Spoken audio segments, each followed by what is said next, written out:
already hit the button. We're live. You can bring it up if you want to, though. Okay. So, before we get started and jump into the really big thing this evening, I was thinking that we would begin with someone's got feedback. Just real quick. Does someone have us on the YouTube thing? Nope. Okay. I'm looking, but not me. Okay. Basically, what I was about to say. Hear anything? Oh, okay. Maybe it's just me. But before we get started, I was just going to do a brief statement regarding Robin Williams. Earlier this week, I believe it was Monday, Robin Williams was found dead in his Tiburon, California home. Our hearts go out to the Williams family, to his 3 children. And his 3 ex-wives, sorry, 2 ex-wives and widow. Our hearts go out to your family. We feel your pain. We understand that depression is an illness too. We understand how we understand that, you know, you didn't choose to do this, and we feel sorry that these things have happened. Ultimately, we remember Robin Williams not as the man who died, but as the man who made us laugh and cry, or laugh so hard that we felt like we were crying, with his comedic and dramatic performances. I remember the first time I saw Robin Williams was on a TV show called Mork and Mindy. Mm-hmm. And as Popeye from the Popeye movie.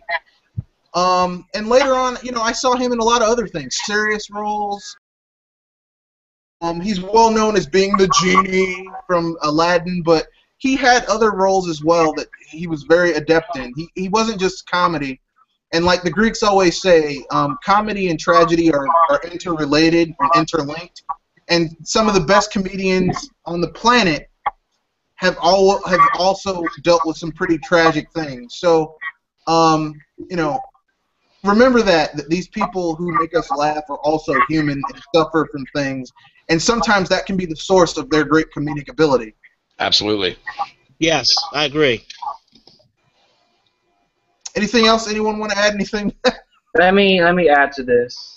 Okay, go ahead. When I was writing onto this, when I was writing about, you know, Robin Williams onto the True Nintendo fans, you know, when I heard about it, you know, I was so devastated. I was just tearing up because, you know, Robin Williams means a lot to me, you know, and, you know, especially one of his biggest roles, you know, Genie from Aladdin, you know, by some of the other movies that, you know, he played in.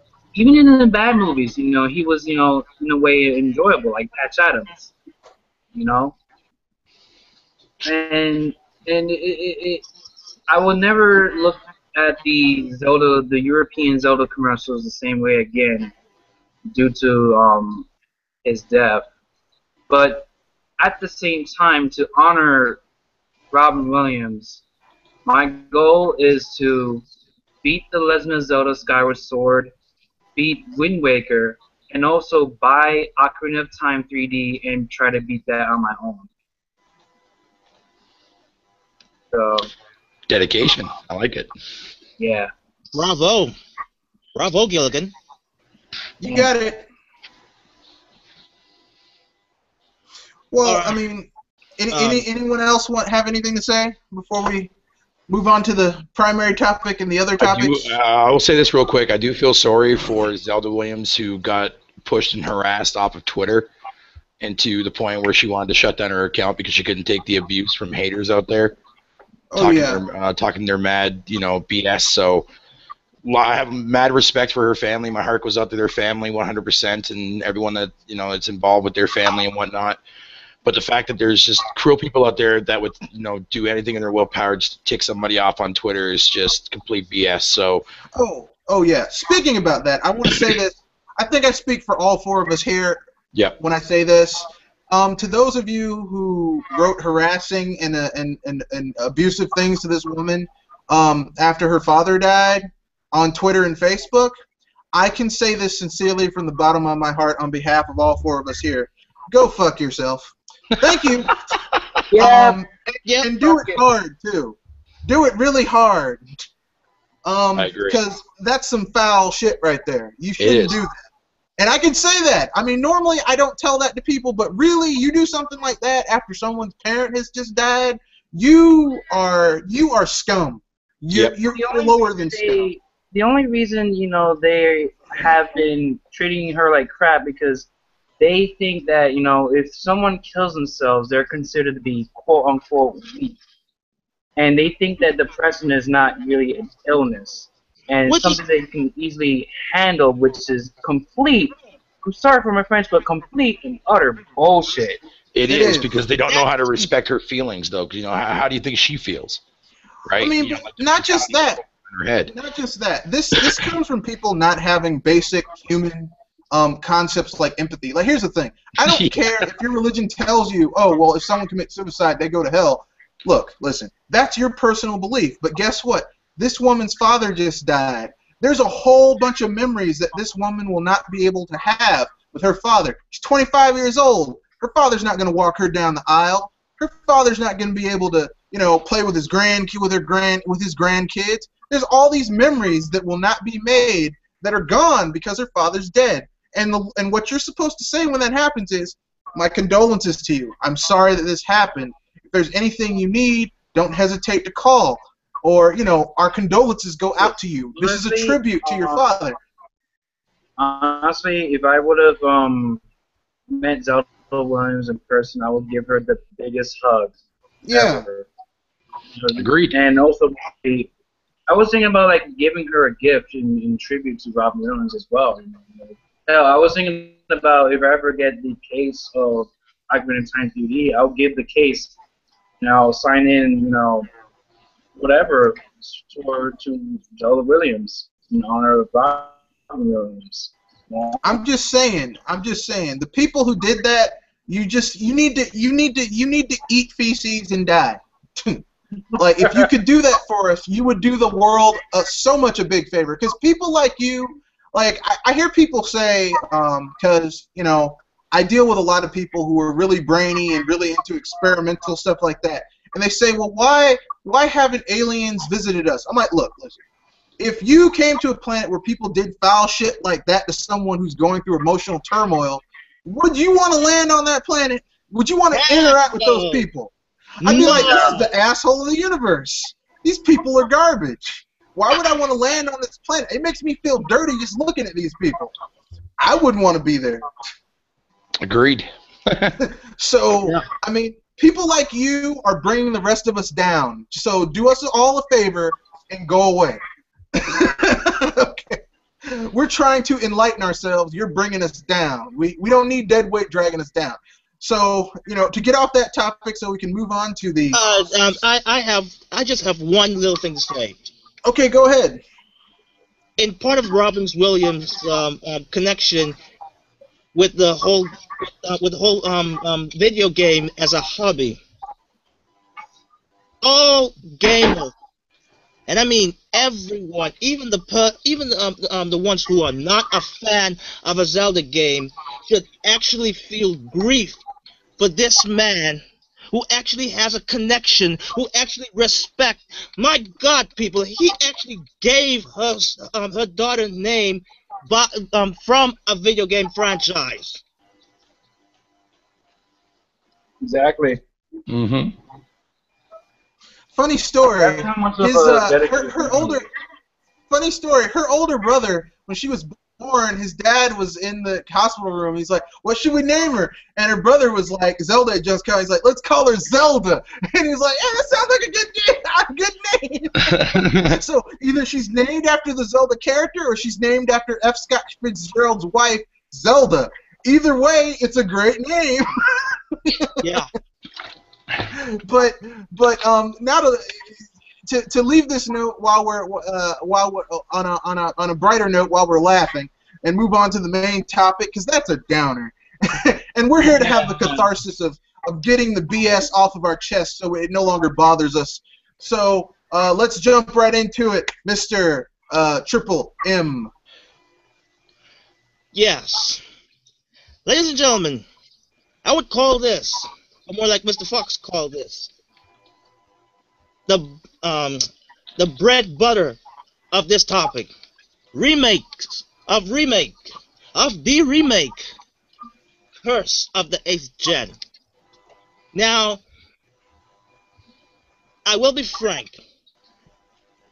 The very first game that was remaked on the on these quote-unquote next-gen consoles. When I first heard Tomb Raider, the Definition Edition came by. Yes, I was a tad iffy about it, but I was like, no, maybe this isn't such a bad idea after all, considering the fact that probably not many players or gamers have played this game. But what things comes to mind that Square Enix did say that they didn't even profit on the original Tomb Raider on PS3 and the 360. So yeah, a bit iffy, but that was accepted. Then we have The Last of Us Remastered, which didn't raise a red flag either. But I will say this: the whole Colin Moriarty giving this game 10 out of 10, like it's flawless, and I would like to put in Angry Joe as well. But to be fair with Joe, he never played the original game, so I'll let him pass by. But giving this game a perfect 10, and even mentioning that there was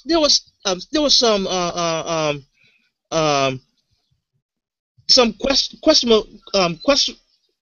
questionable things that's happened with AI, and yet I would have docked out at least 0.1 point out of that, because if that's the case, that's going to have a perfect score, then heck, I should pretty much say the Wind Waker HD, heck, even Ocarina of Time on the 3DS, I should have gave them a perfect score as well, despite having flaws.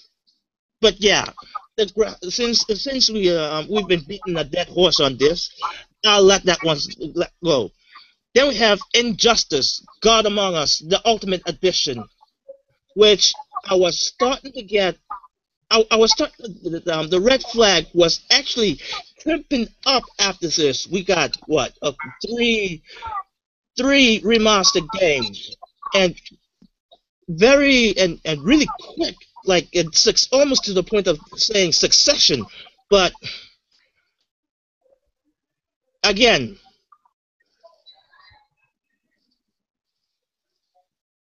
I would have to go out and say, you know what? Wouldn't care, wouldn't bother. Yeah, keep it going. Then we have Metro Last Light Redux. Now, this, I would actually give it a full-blown pass, because this remaster, this remake is actually coming with. Well, I'm actually hoping that it's coming with the first Metro game. I believe it was Metro 2033. And it's also a Redux, so yeah, let it slide. Then we have Sleeping Dogs Definitive Edition. That's when I was really starting to get worried about if this gen is going to be. We have to rename this generation the remastered or remakes of generation. Then we have Grand Theft Auto 5 as well. And mind you, we found out the GTA 5, the Sleeping Dogs, and The Last of Us. I believe The Last of Us as well. They were all shown at E3 this year. So yeah, I'm starting to get worried. And then we have Resident Evil HD remaster, which this I'm kind of bummed in a different way. I mean, yes, it's not coming to the Wii U, but guess what? We actually have we could actually play that game, which was released on the Wii, which was called Resident Evil Archives. Which at first, when I actually heard the Wii version with a title like that, I didn't even bother looking at the game because I thought, judging by that title alone, I thought it was just a light gun game. So yeah, but then I was asking myself, what if it didn't come on the Wii U? And heck, sorry, let me correct myself. What if it didn't come on the Wii? That means, heck, we could have it on the Wii U as well. But yeah, I digress. And not to mention, when I was picking out all these games, I also saw that Samurai Warriors 4 was actually on the on last gen and is coming on the PS4 and Xbox One too. And mind you, oh yes, before those two games, the Resident Evil remaster and Samurai Warriors 4, found out about Samurai Warriors 4, Jay Fleming, shoutouts to him. Before that, he actually said that maybe after all of these re-editions comes out, that we're not going to see any more. And in a way, I really did want to agree with that, but I had a suspicion that it might not be the case until, yes, we have the Resident Evil HD remaster coming up, and then I would kindly say, Jay Fleming, I fear that this remastered editions are not going to stop anytime soon. But heck, those are just the PS4, Xbox One, PS3, and 360 editions. So I'm gonna go on the Wii U, and here's something interesting. Batman Arkham City Armored Core Edition. Now, I would have given the same flack as all these other remasters, but then on the Wii U, they actually tried to make it different, and in my understanding, it's the gameplay that's different, so that you could actually use the Wii U gamepad, and as far as I heard from reviewers and even YouTubers around here, it actually does make the game feel new again. Now, onwards to Rayman Legends. When I heard that it was going to be on the PS4 and 360, I was like, yeah, this may not end very well. And again, they were on the PS3 and 360. So I actually gave Ubisoft a flack with that one, because then, like, all these remastered edition, you're not giving me any incentive to buy a PS4 or an Xbox One to play these games. Yeah, and also we come to Mass Effect 3, which everyone already knows the situation with Mass Effect 3, with the whole the Wii U will only have the Part 3, and the rest of the rest is going to have the trilogy, which, yeah, you guys know how how I am about at this, and possibly all fans who has a Wii U. Then we have Deus Ex Human Revolution Director's Cut. I will say this will be on the same boat as Batman Arkham City Armored Edition, because again, the gamepad, which actually makes the game plays and feels new again. as opposed to the Xbox One and the PS4 versions, which, mind you, as well as Rayman Legends, you can play those. You can play those two consoles with smart glass and a PlayStation Vita with to the respective consoles. But yeah, when playing those two games with those, I should actually call them peripherals for the console, it's not the best experience as on the Wii U. So that's all I got to say with the whole remake of the remake of the remake of this generation.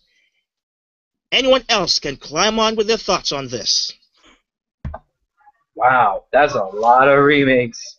But anyways, You. let me Sorry. give you my taste on. Yeah, you jump on, then I'll jump in. Seriously, it has become oversaturated with all these ports, quote unquote remasters and remakes. You know, it's not even funny. Like we're already starting off in the 8th generation to being highly almost. This generation so far is really had becoming the most unoriginal generation of all time. You know, Yes, like you think that sorry, sorry, go ahead. sorry to butt you in on this. I forgot to say this. The word next gen is becoming invalid as the time goes on. Go ahead, Gilligan. Yeah, exactly. I agree. It's like this generation is almost meaningless. You know, this so-called next gen is the name. The word next gen is just meaningless in this generation because a lot of these games we were just getting it for from PS3 and 360, and the sad part is the third-party developers are still supporting the PS3 and Xbox 360. Like we're still getting Mortal Kombat X on PS3 and 360. We're getting Advanced Warfare on PS3 and 360. And let's see what else. Pretty much everything else, like almost everything else, especially the Evil Within and all that stuff. You know, that's all we have been getting is like all these so-called next gen games. You can easily get them on the PS3 and 360. Yeah, granted, they will look better on the PS4 and Xbox One, but not nearly as much. It's not even worth, you know, advancing to the next generation, you know, anymore. Because actually it's not even worth purchasing $400 for either a PS4 or Xbox One, especially the PS4. Because like at least the Xbox One is starting to get some exclusives, even more so than the PS4, which is absolutely sad. Because back in you know the Xbox is notorious to have the least amount of exclusives in comparison to the PlayStation and Nintendo platforms. But now it seems like times has changed, and it's wow. I'm just disappointed with Sony a lot more than Microsoft. Like I'm starting to become a bit more impressed with Microsoft than Sony because they're actually trying. Granted they definitely need to try harder, but at least they're trying. But to the whole remake thing, another thing I would say is that I'm just hoping when it comes to the Nintendo side, I just hope that even on the Wii U it's not going to get oversaturated with ports and remakes and all that stuff too. Especially when I overheard about the whole another big remastered edition coming to the Wii U. I'm just hoping that the Wii U games will be sparse, or scarce on terms of the remakes. Like maybe one, two, or three remakes throughout the whole generation on the Wii U, and that's it.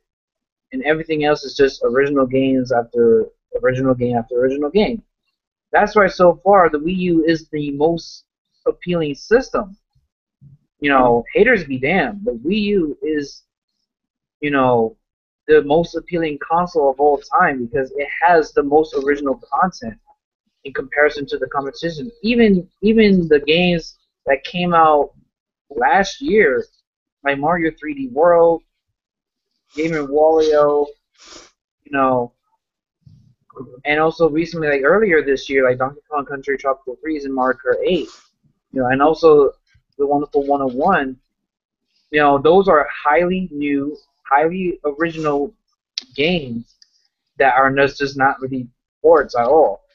You know, and I want that to continue on for the Wii U, and hopefully for the PS4 and the Xbox One. I don't have to worry too much about the Xbox One though, because it looks like Microsoft is actually trying to bring out more exclusives. But as for the PS4, it's like I don't know. I know it's not gonna happen, or at least anytime soon. But I'm just hoping that Sony would just get off of their asses and start creating original games, not remastered ports and all that stuff. So that's just my take.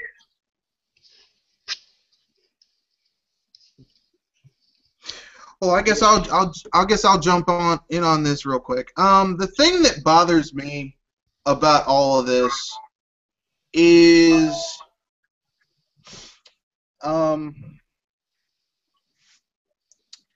like, here's the thing. Most of the okay, if you're gonna remake a game, remake something from that is not readily available or easily gotten. You know what I mean?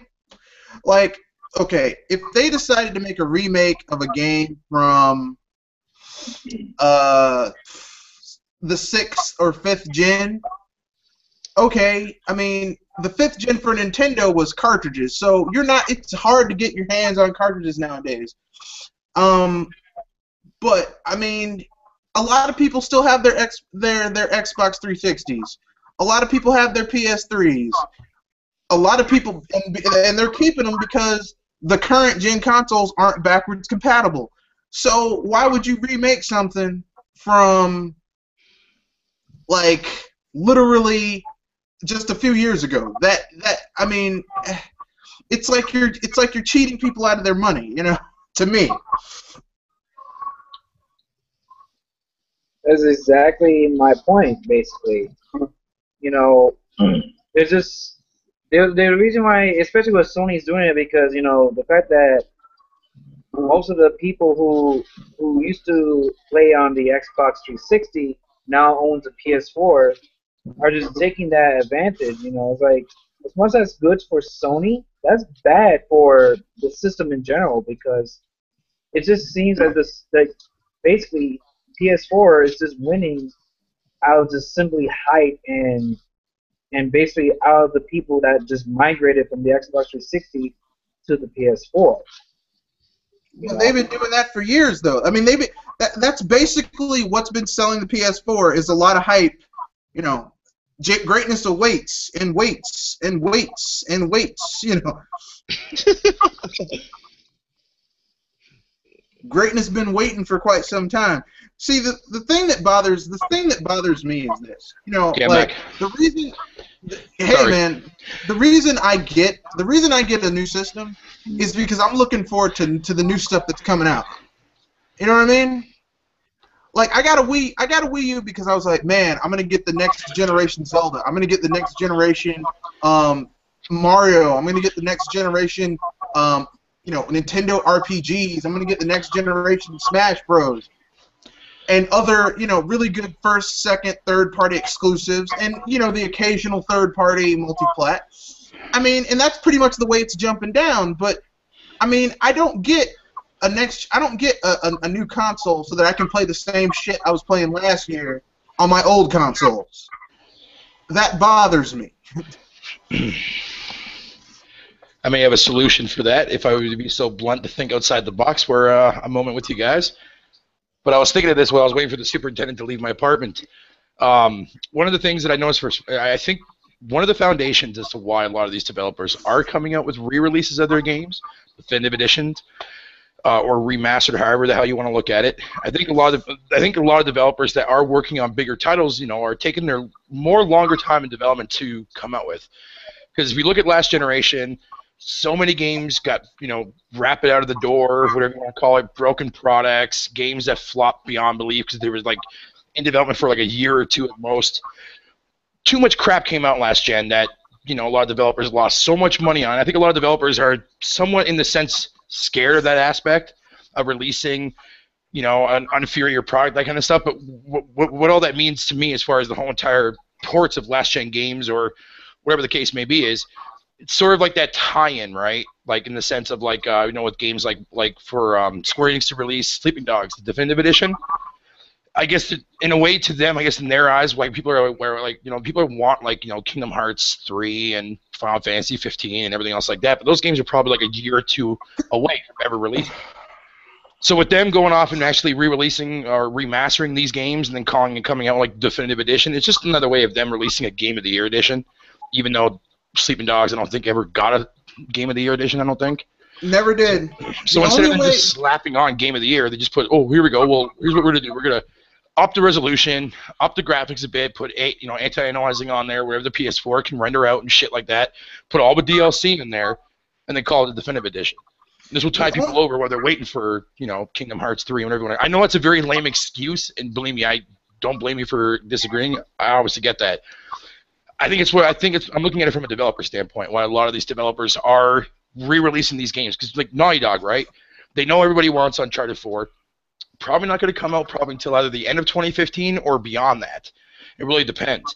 So it's like, okay, you know what? People want Uncharted 4 or want a sequel to Last of Us, that kind of stuff, because apparently they are making a sequel to Last of Us. It's like, hey, you know what we're going to do? Let's repackage a game that came out like no more than a year ago, which, to me, honestly, in my opinion, if Naughty Dog was smart, they should have waited and held off on that release and released it as a launch title for the PS4. That's what they should have did. That's what they should have did, because it would have been a smarter move, and it would have been a more former pusher and a must-have game to have on that system than Killzone Shadowfall. I mean, I'm not dogging Killzone Shadowfall or Knack or any of that kind of that, but those games, I wouldn't necessarily run out and buy that game day one and say, oh, I have to have a PS4 because of this game. Last of Us, on the other hand, though, would have been one of those games. Would have been like, you know what? I've been seeing this game a lot. You know, as far as development goes, yeah, that's a game that I would definitely run up and buy a PS4 with. Not just based off hype that a majority of people bought the system for, but I think that's what developers are doing. They're trying to fill in that gap by re-releasing older school games. I mean, Sleeping Dogs was like, what, a 2-year-old game, 3-year-old, I think it was, and 3.5. Yeah, so that's, I mean, for a game like that, even though it's a last gen game, but then again, we can say the same thing too as well with all the original God of Wars, right? And then what happened? They came out with the God of War HD collection, so it'd be kind of hypocritical to saying the same thing. But with the exception of Last of Us being a year release, that game, they should have just waited and then just released it as a PS4 launch. That bothers me. That bothers me that, like, literally a game came out last year. And here's the thing, not like early last year. It came out like fall or like late summer last year. Literally, it's not even a year old, and they're selling it. I'm like, I mean, you can go on PS Now and get Last of Us for you can rent it for 3 months for $30, or you can buy Last of Us for the PS3 for like $25 on PS Plus right now. 40, and yet they're 40 selling. Well, I mean, my point is that they're ripping people off. And that bothers me. And one of the things that really kind of boggled my mind is, like, you know, when the system first launched and they actually had that upgrade system where you can upgrade Ghost, Battlefield.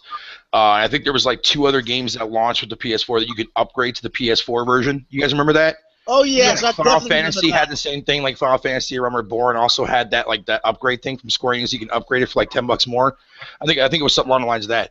What I don't get though is why Sony didn't allow Naughty Dog to do the same thing for Last of Us, because I think that would have benefited players who, you know, I mean, don't get me wrong, I think the whole entire double dipping thing, I've already said my stuff about that to my friend, and I'm done with that debate. But the thing is, they should have allowed the previous owners of the PS3 who bought that game to pay the $10 and upgrade it to the PS4 version. And the fact that they were selling it at a $50 price tag, which normally Game of the Year editions or upgraded port versions, or whatever the case may be, usually sell at a minimum between 30 and 40 bracket. The extra 10 was just pushing it, given the fact that it was originally going to be selling at a $60 price tag, and people flipped out about that. So a $10 increase or decrease is not that big of an improvement. But the fact that they did not allow gamers to upgrade their version from the PS3 to the PS4 for a $10 value, I don't really understand that at all. I really don't. I thought it was a dick move to kind of like, you know, screw over fans like that. And most people were like, hey, it's worth buying the game again. And it's like, yeah, but you're actually giving into something that if Sony were to keep repeating it, you're still going to fucking go ahead and do it. Excuse my language, by the way. Exactly. And so it irritates me, man, to see practices like that.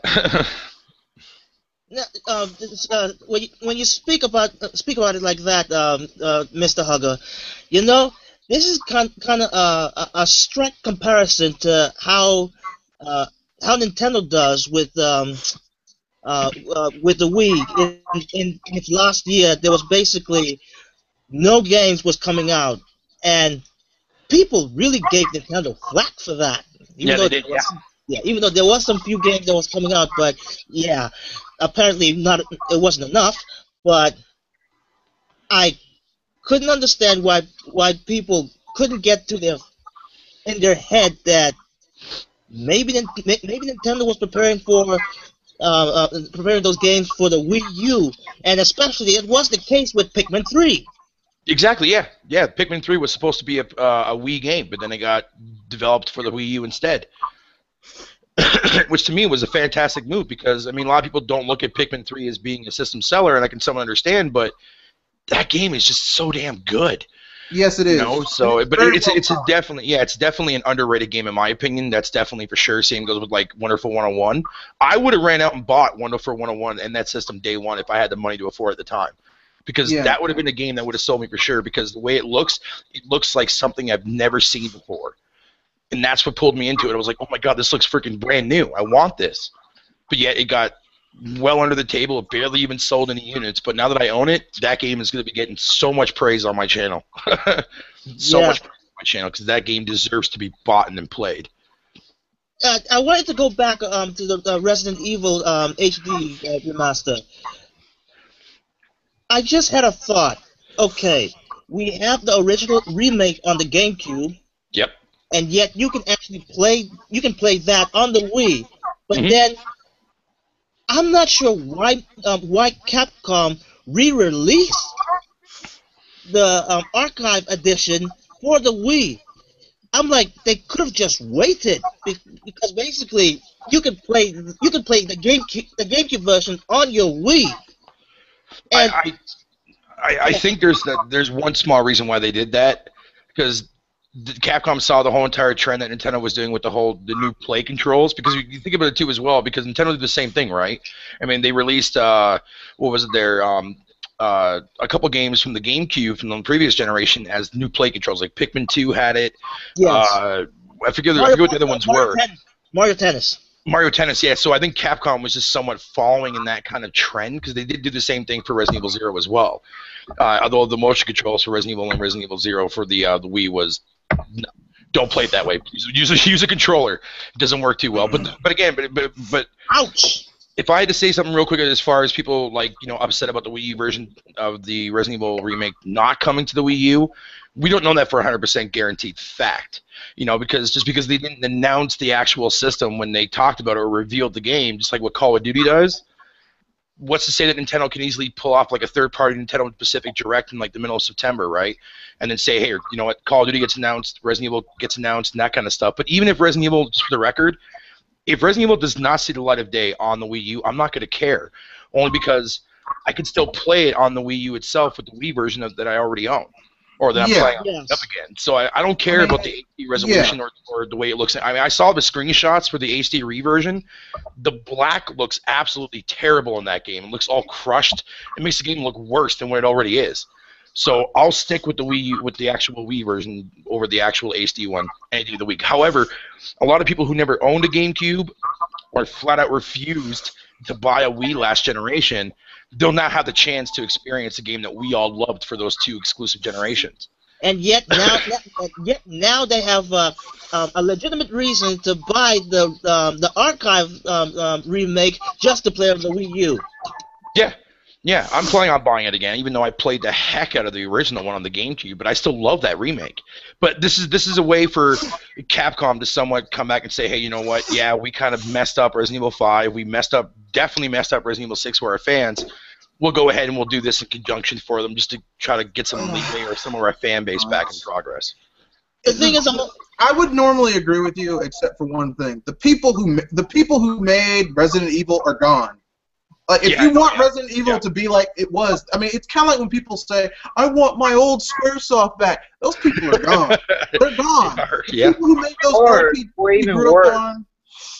Or even worse, I want the original. I want Rare to go back and make their old classic games. Rare is gone. The Rare that we grew up on, the Rare that basically made all those awesome games that we loved, they're gone. But didn't most of the employees from Rare, when they got bought up on Microsoft, though, didn't they leave and make Retro Studios? Well, I would say about 30 to 45% of them are at Retro. The rest of them have, gone off and formed their own little indie studios. There's like 2 people left from the original Rare at Microsoft, and yeah, so there still is a lot of spirit form of Rare. So like, whether or not it doesn't have the title of other name as Rare, the spirit and soul of the developers that made games from Rare back in that time are retro now. Want that Rare feeling, you got to go to Retro, because the rest of them are gone. And I'll tell you one thing right now, after playing Donkey Kong Tropical Freeze, man, I see it. Let me tell you, I definitely see it. Yeah. There's no denying that, man. Now, all I need from Retro is a 3D open world Donkey Kong in the vein of Donkey Kong 64. Except now you could do so much more because the technology is at a certain point. That's what I want. That could be a possibility. That could very well be a thing that Retro may work on down the road. I mean, obviously, I know Metroid is now going to be their next big project. That's a given. Because when this game was announced and everybody freaked out and was so upset that it wasn't Metroid, that was just a Donkey Kong game, they lost their crap, yeah.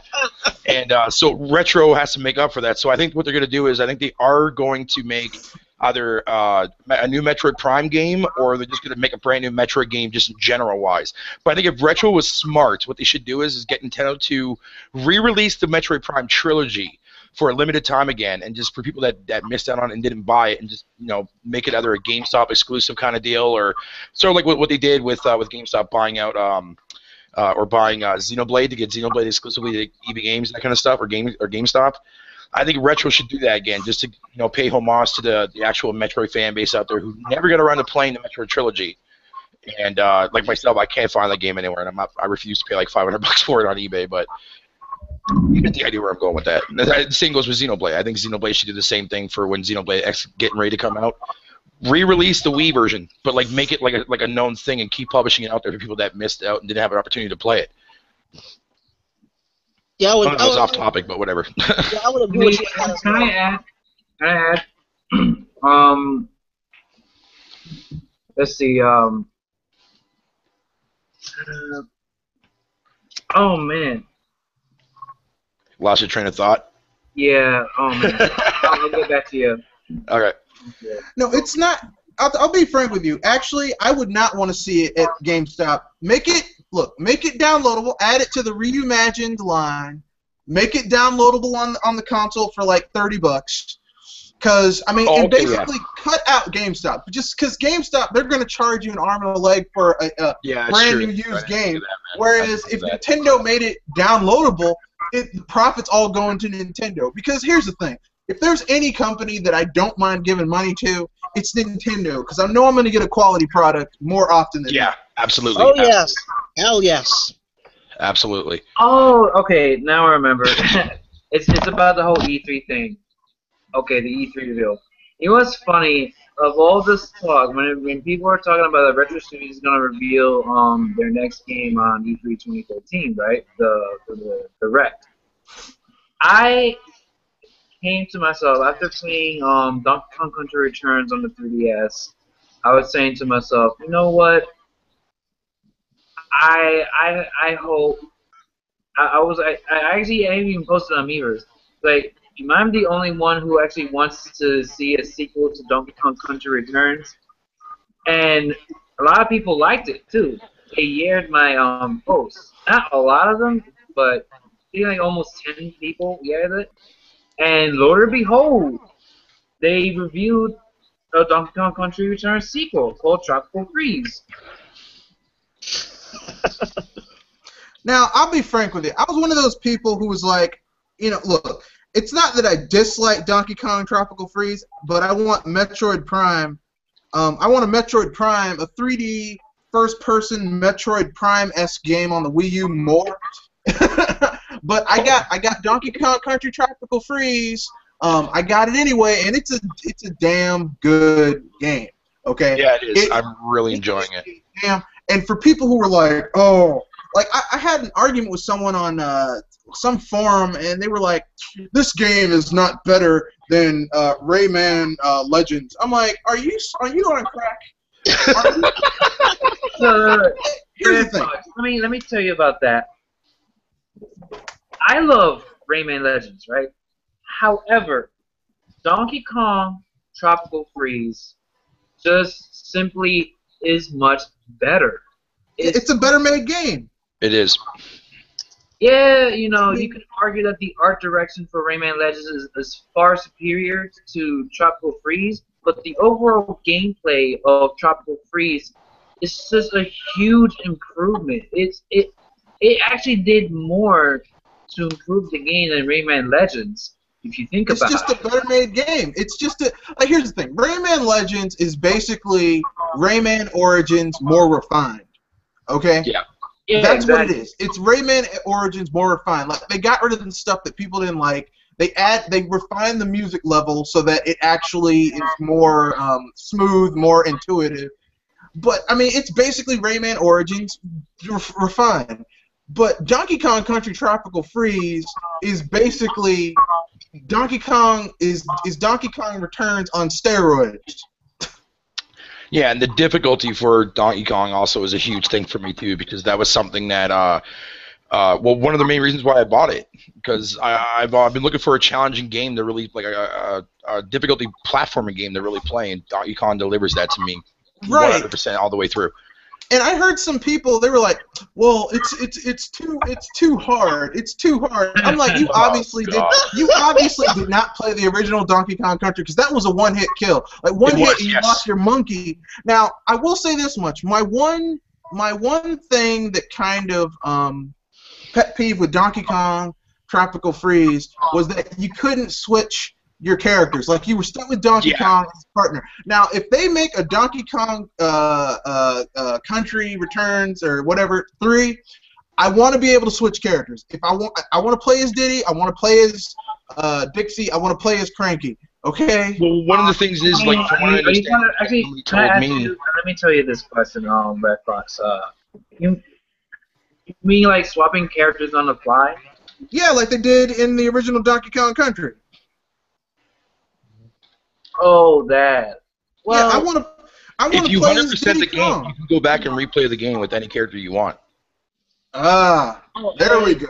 Yeah, because I had the same complaint, and somebody corrected me. It's like, well, it's not as like a main stable in the main game, but when you do 100% the first part of the game, because I think it's like 200% is the max you can get, right? If you 100% at least the first part, you can go back to any of the missions and play the game with any character of your choosing. But that's the thing. They made it a damn unlockable. Now I gotta go back and 100% that damn thing. I'm already working on that. That game's gonna take almost damn time for me. You gotta get all the Kong letters in every single level, and the Kong letters are not present in the temple stages. Just simply get all the Kong letters. The Kong letters aren't really that hard. What gets me is those last. Like, I've 100%ed it up to the last snow level. At that point, I was like, "Fuck it, I'm trying to get to the final boss." You know what I mean?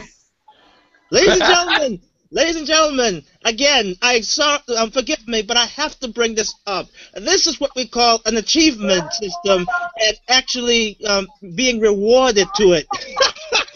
Exactly. Well, it is. That's the thing. I always see people completely complaining about, I wish Nintendo would release an achievement system on their system.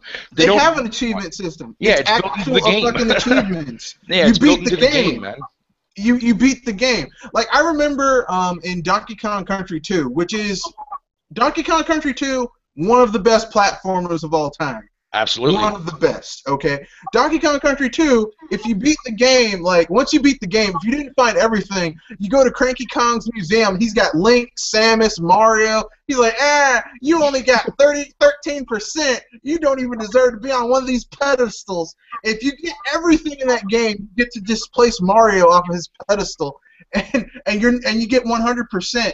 And you know, it's like he's like, ha ha ha, but I bet you couldn't beat the game in an hour and a half like I did, you know, because Cranky Kong's always, you know, messing with people. He's like, back in my day, we threw barrels at people. I'm like, really, Donkey Kong, really, old man Donkey Kong, really? That's what you're gonna go with, old man?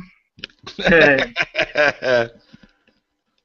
Actually, that's the famous results screen where they have the Earthworm Jim gun and the Sonic shoes next to the garbage pail. Yeah, I mean, like here's the thing, okay? And this was rare back when they made some damn good games. This was rare when they could still do some stuff. But you know, I'm gonna get off of Rare because we need to get back to the other topics because we've really been sticking our foot in these remakes. How about we talk about some of those games getting poached? Hold on. Before we go there, this is supposed to be the next topic. Yeah. EA subscription, and then 30 minutes later, Madden got denied. On what? That you can't access Madden on the subscription. Well, what'd you expect? I mean, it's EA. Exactly. Like, here's the thing. With EA, whenever they say something, I'm like, well, somewhere in here, someone's trying to... Like, basically, EA is like you're a pretty girl and you're going on a date with a dude, and he's known to be a horn dog. You know, some way, shape, or form, he's trying to screw you. You don't have to ask any questions. You just know, okay? With EA, I'm like, no, thank you. I prefer to save my virtue. Thank you very much. And you know what? What's actually giving me a red flag here is because we have another freaking subscription. Now, mind you, first there was Microsoft with Xbox Live.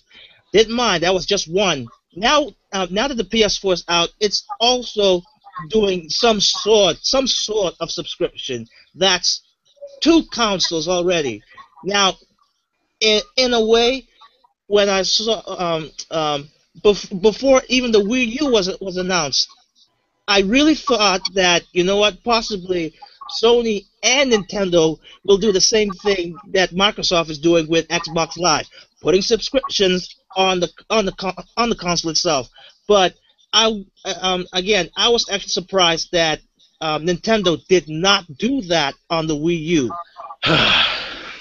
Which now back to the question: are all these companies going in the same route with these subscriptions? And heck, we just heard of news about Activision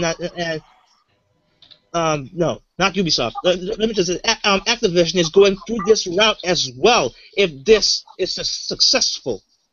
Well, I mean, let's be frank here. In regards to Nintendo not accepting EA, look, I don't think EA had the subscription fee in mind with Nintendo. I think Nintendo was like, you know what?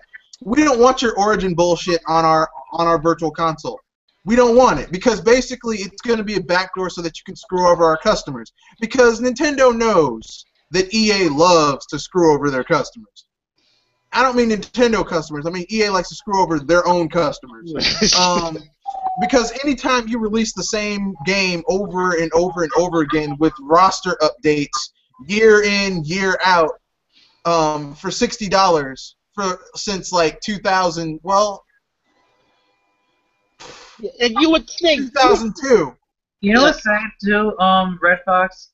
There's even people out there who are actually saying that, Nintendo sort of actually accepted the Origin service because their online right now it sucks.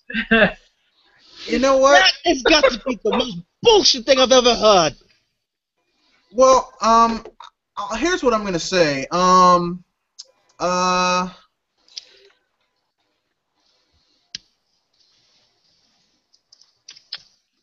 the thing is this, okay? Like people like to call me, oh, you're a Nintendo fanboy. I'm like, you know, if Nintendo hasn't tried to screw me over.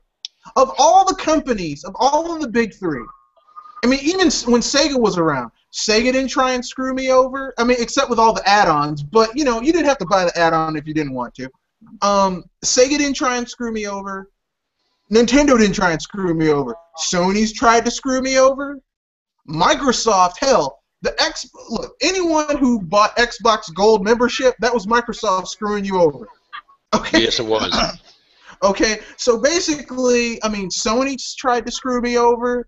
Microsoft's tried to screw me over. The only company that still tries to follow the old way, which is provide a quality product on some quality hardware with some great games, that's it, is Nintendo.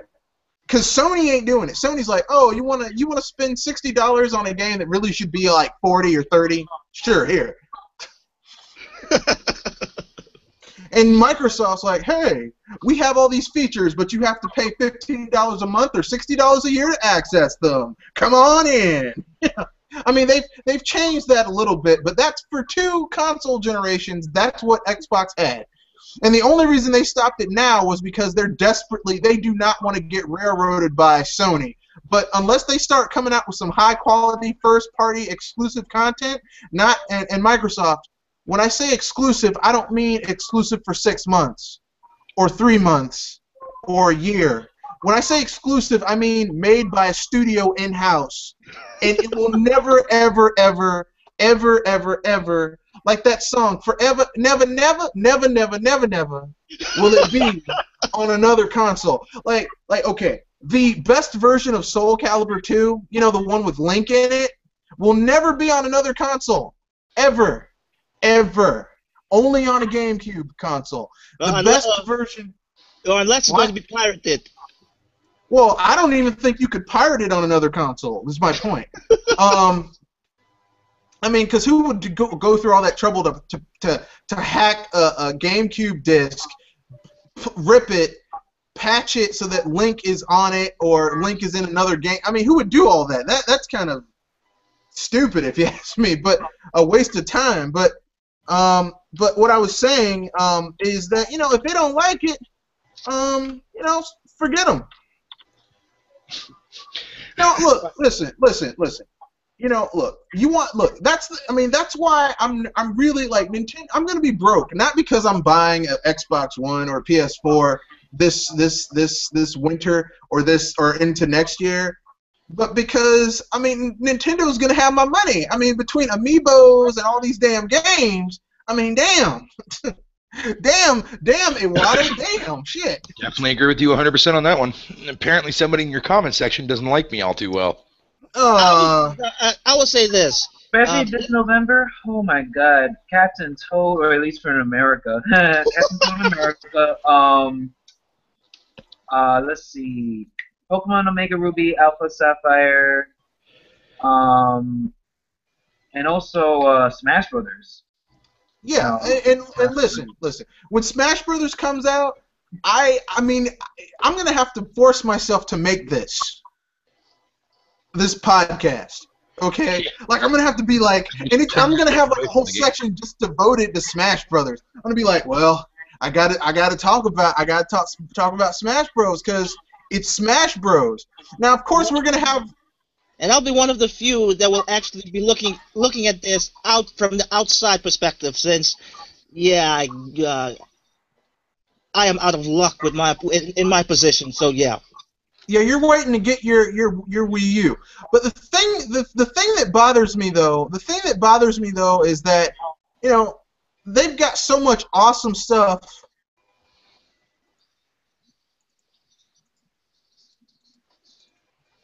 Hello? Hello? But yeah, that was me. Sorry. The thing is that, you know, I'm gonna lose my mind. I'm going to lose my friggin' mind on the I'm gonna lose my mind on Smash Bros. between the 3DS version and the Wii U version, oh my god. And if they let me carry over my stats from the 3DS version to the Wii U version, I'm really gonna lose my mind. Oh yeah. To be fair, ladies and gentlemen, what we're trying to say is that when Nintendo sells stuff, and in our minds, we usually think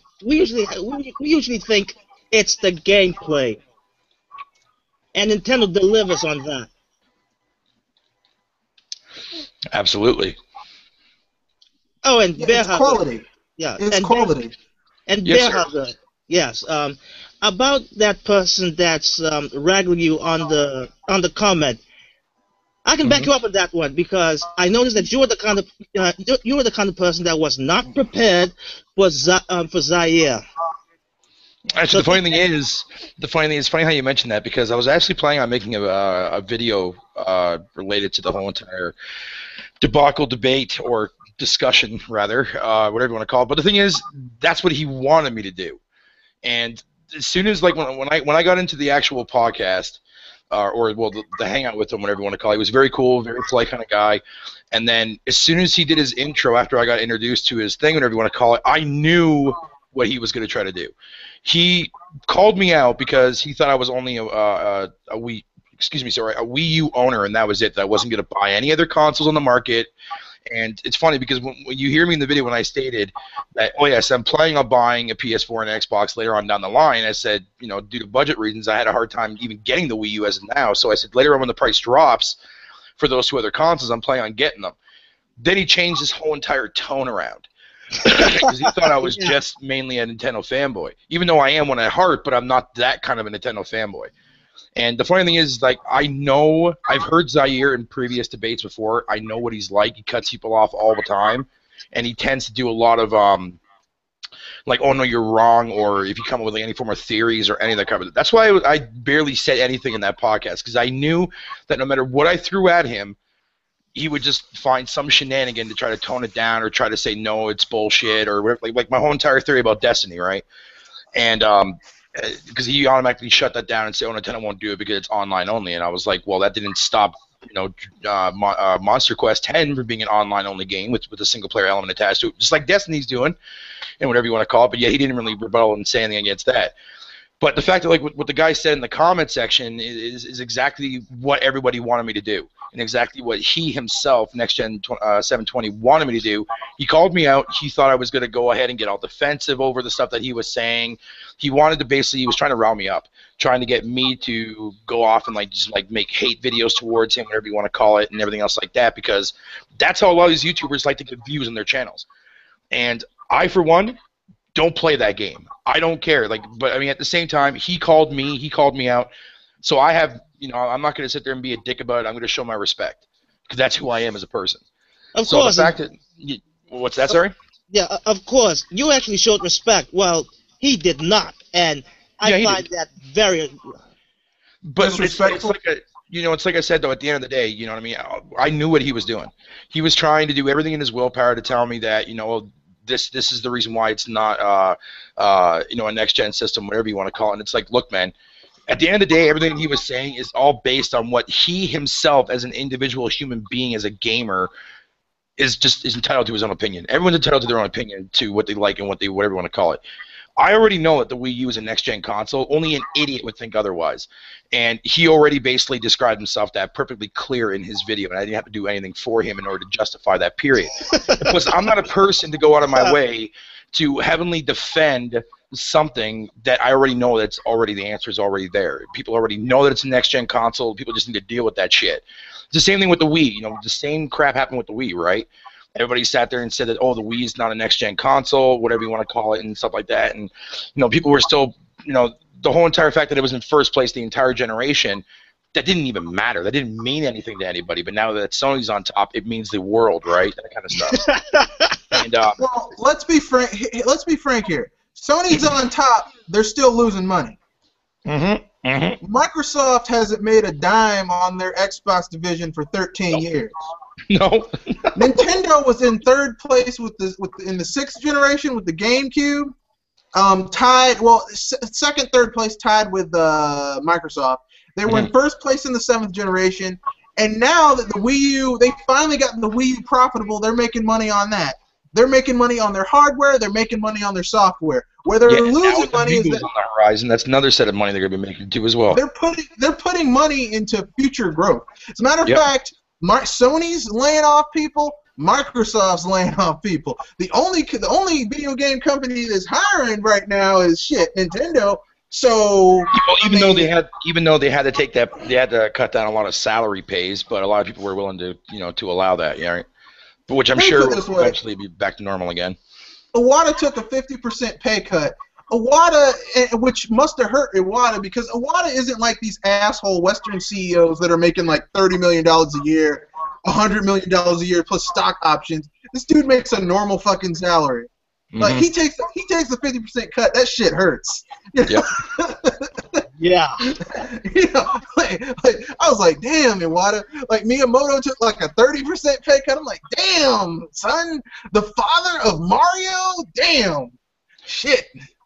But I will say super quick though to end the whole entire, unless you're done asking me questions there, Frank, man, about the whole entire next gen debate thing that I had. I'll just say this for the record.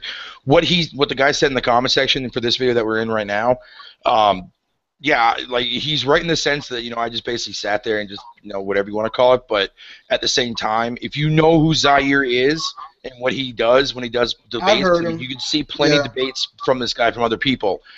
Yeah, it's not even worth it at all, period. But I just did it just to see what he had to say and just hear him out and hear his opinion and whatnot. And I just sat there and I just sat back. I'm like, wow, if you want to sit there and like try to rebuttal all my points, go ahead. But I know what's right and I know what's wrong, and whatever you want to call it. So I just sat back and just let it kick in and just did whatever, because I knew exactly that's what he was trying to do. He was trying to piss me off, but it wasn't working. And you can tell in the video too as well, because he keeps getting more aggressive with his conversation as the duration of the video, and it's like, you're not going to work for me, dude.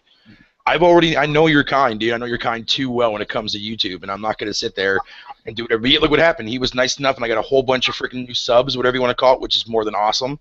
So I thank him for that, but it wasn't a debate. It was just him speaking his opinion and try to shut down mine, whatever you want to call it, and I just sat there and took it like a bitch. Of course, I will agree with that, but at the same time, if you've been in a debate with this guy here, yeah, it's not even worth the freaking time to even do it, man. Well, it's not a debate. He sits there and he shuts you off, and he talks over you. Yep. Like, that's what he does. Yeah. So even if I wanted it to be a proper debate, I wouldn't even have time to even breathe anyways regarding that. So whatever, man. Whatever. But originally I was going to make an actual like a video towards and just basically like contradict all of his points.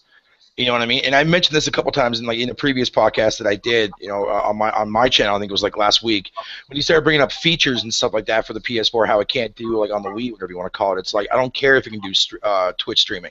I'd rather go out of my way and spend extra money, get myself a capture card, and have the freedom to choose whatever service I want, and actually have more quality control over my video quality. You know what I mean? That kind of stuff. So the fact, like he was talking, I mean, yeah, it would be nice to have a streaming feature on the Wii U, but I don't care if it's not there. The only thing that I wouldn't mind having on there, well, one thing for sure is a new notification system. That would be amazing. Voice chat, that's hit or miss with me. Because, I mean, I want it there for people who want it, but I hardly would ever use it, only because I'll get too distracted in my games and I'll just, get out of the party chat anyway, so I don't care if it's Can we be frank? When did consoles stop? Like, here's the thing that I get. People are like, I want features. I'm like, yeah, but here's the thing. Your consoles are suffering. Hold on. Before you make that question, Mr. Red Fox, let me say this. This is one of the 2 points I wanted to discuss to you about. I always see these three consoles, or these three console manufacturers: Nintendo, Sony, Microsoft. One goes for specs, the other goes for features, and the last one goes for gameplay. Now, when that's where I go. Yes, and now when Zaire furiously mentioned about features of the Wii U, I actually understand that the features that he's trying to say, actually, Nintendo was using those features, as in the gamepad, for gameplay. And guess which one of these three companies will use those features for the gameplay? Nintendo. While the other two, well, is basic. Those are actually basically real features and specs. But the thing is, too, as well, I could have been a dick and I could have sat there and said, okay, well, where's Microsoft's and Sony's, rebuttal towards backwards compatibility? Microsoft doesn't have it on their system on Xbox One. Sony's bringing out cloud streaming. And the PS Now is bullshit. Let's just be frank here. And people were like, well, that's not a new feature. That's whatever you want to call it. I'm like, no, actually, that's an important feature to me as a gamer myself because I would want something like that. And the fact that Nintendo was still allowing me to do that, yeah, that's a huge plus for me. Or where is Sony and Microsoft's answer to Nintendo's, the whole entire Wii, the Wii V thing, or the TV remote control thing aspect? You know what? Ever since I bought the Wii U, I threw. I didn't throw it, but I got rid of my TV. You don't use it anymore. Yeah. Stuff. Well, the thing that gets me is that I ask people this. I'm like, okay, look, you have a console. Like a PC is built to do multiple functions, but a console is built for one thing. That's to play games. And all you're getting on these other two consoles is a whole bunch of fucking remakes. So really, I mean, I say your console's failed because I don't care if you can stream a video app of yourself in your room on the playroom, but what games are you playing? Exactly. Then, my advice to you is go learn how to look. I don't care. Look, I do not get a console for features. I get a console for games. Okay? Because if I want a webcam, I have a webcam. If I want to use a capture card, hell, I'd rather use my own because then I can do a lot more stuff to it than just what Twitch and the others do.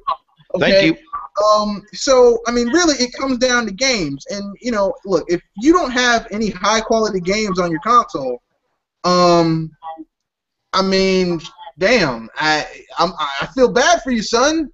Exactly. Well, it's like I said, but now, one final thing I'll say, though, now, do I hate Next Gen 720? God, no. I still have him subscribed to him and whatnot. I still enjoy his content. I don't hate the guy because, the video that I made with him, I still have respect for the guy. It's his opinion at the end of the day. Whatever, it's not mine. I don't care. Whatever, move on.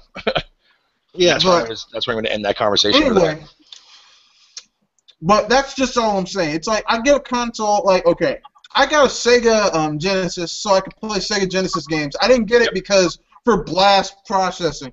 I got a PS1 not so I could play CDs, but so I could play PS1 games. I got a PS2 not so I could play DVDs, but so I could play PS2 games. Exactly. And I didn't get a PS3. I had a laptop that could play Blu-rays. I didn't get a PS3 so I could play Blu-rays. I got a PS3 so I could play PS3 games. Exactly. That's why that's the same thing too as well. And everybody's like, "Oh, I want this feature. I want that feature." I'm like, "Well, okay. Well, if you want those features, that's fine. That's not for me. I don't watch movies on my PS3. I game on a video game console because that's at the end of the day, that's what it is for me. It's a video game console, nothing more. I mean, the features are there. People who want it, that's fine. And Danny, that's nice. But for me as a gamer, I buy consoles to play video games, not movies, not music, not Netflix, any of that crap. I game for a reason, and that's exactly why I use it. That's okay. I'm just an old fogey, though. I mean, forget me. I mean, back in my day, consoles just played games. I'm sorry. I expect a console to play games. I mean, maybe it's us. Maybe I should expect a console to do everything but play games. Maybe that's my problem. Speaking about that, how dare my console not play a music app and a movie app and Hulu and YouTube and Netflix and not have any games worth playing? I'm sorry. Yeah, and speaking about that, I actually view these consoles as toys. Well, a very expensive and electronic toys, but they're basically toys. Exactly, that's what they are. It's a form of entertainment. Yeah, and out to here they also have subscriptions, which I've never heard of a toy actually having subscription. But anyway, that's just me. That's a topic for another BS Busters. There you go. Yeah. Subscription fees for consoles. Get used to it because you're going to see a lot more of that stuff coming down the road. I mean, especially with Activision coming out stating the fact that if EA's service takes off as well as it does, Activision's going to jump on that, and then Ubisoft's going to jump on that, and everybody else is going to jump on that. And next thing you know, you're going to be paying for games that you don't even own. Yeah. Oh god. Whatever, man. Thank God I don't get that shit on Nintendo's platform. That's what makes me happy Yeah, to be a Wii U and owner right now. here's the thing I like about Nintendo. When Nintendo copies someone, they do it right. Yes, they do. Like Amiibo, like if Nintendo did a subscription service, it'd probably be like, okay, you get our virtual console games for free, you get a discount on our like downloadable games, but I mean, you own the game, you know. But yeah, absolutely. And whenever games you get for the virtual console, you actually own those games too as well. They don't go away after your subscription's gone. Yeah, because I transferred my stuff over from my Wii to my Wii U, and it was the cutest thing. All these little Pikmin doing the job. Yeah, well, plus now the fact that they added that feature for like Wii U to Wii U systems, right? And a lot of people are like, well, that's a waste of a feature. I'm like, well, no. What if people that had the white 8 GB button want to upgrade to the black 32 GB? Exactly. Button, right? Especially if Nintendo comes out with a Smash Brothers one, because I have a Mario and Luigi Dream Team 3DS, and I'm like, shit, I might get a Mario and Luigi Smash Brothers 3DS. Yep. I might get it. I might just, I might double dip, be like, you know what? But enough about that. Let's move on to our next topic. Our next topic Triplemmm. Yes. Our next topic will be developers of Night Trap Revamp stated on Kickstarter. Stated on Kickstarter that they will not put their game on a Nintendo platform. And I'm not gonna go through all the details, but I'm thinking you guys already know all the nitty gritty. But basically, it's just developers being butthurt of something that happened 20 years ago. And actually calling out a person that doesn't even work at Nintendo anymore. Nope. You know what the sad thing is? Now is that there are 6. Yeah, go on. There are 6 FMV games that came out during that time when CD gaming was first really starting to take off, and everyone put FMV in every damn thing. And Night Trap ain't one of them. I mean, of all the games to bring back and remaster, a shitty game like Night Trap, really?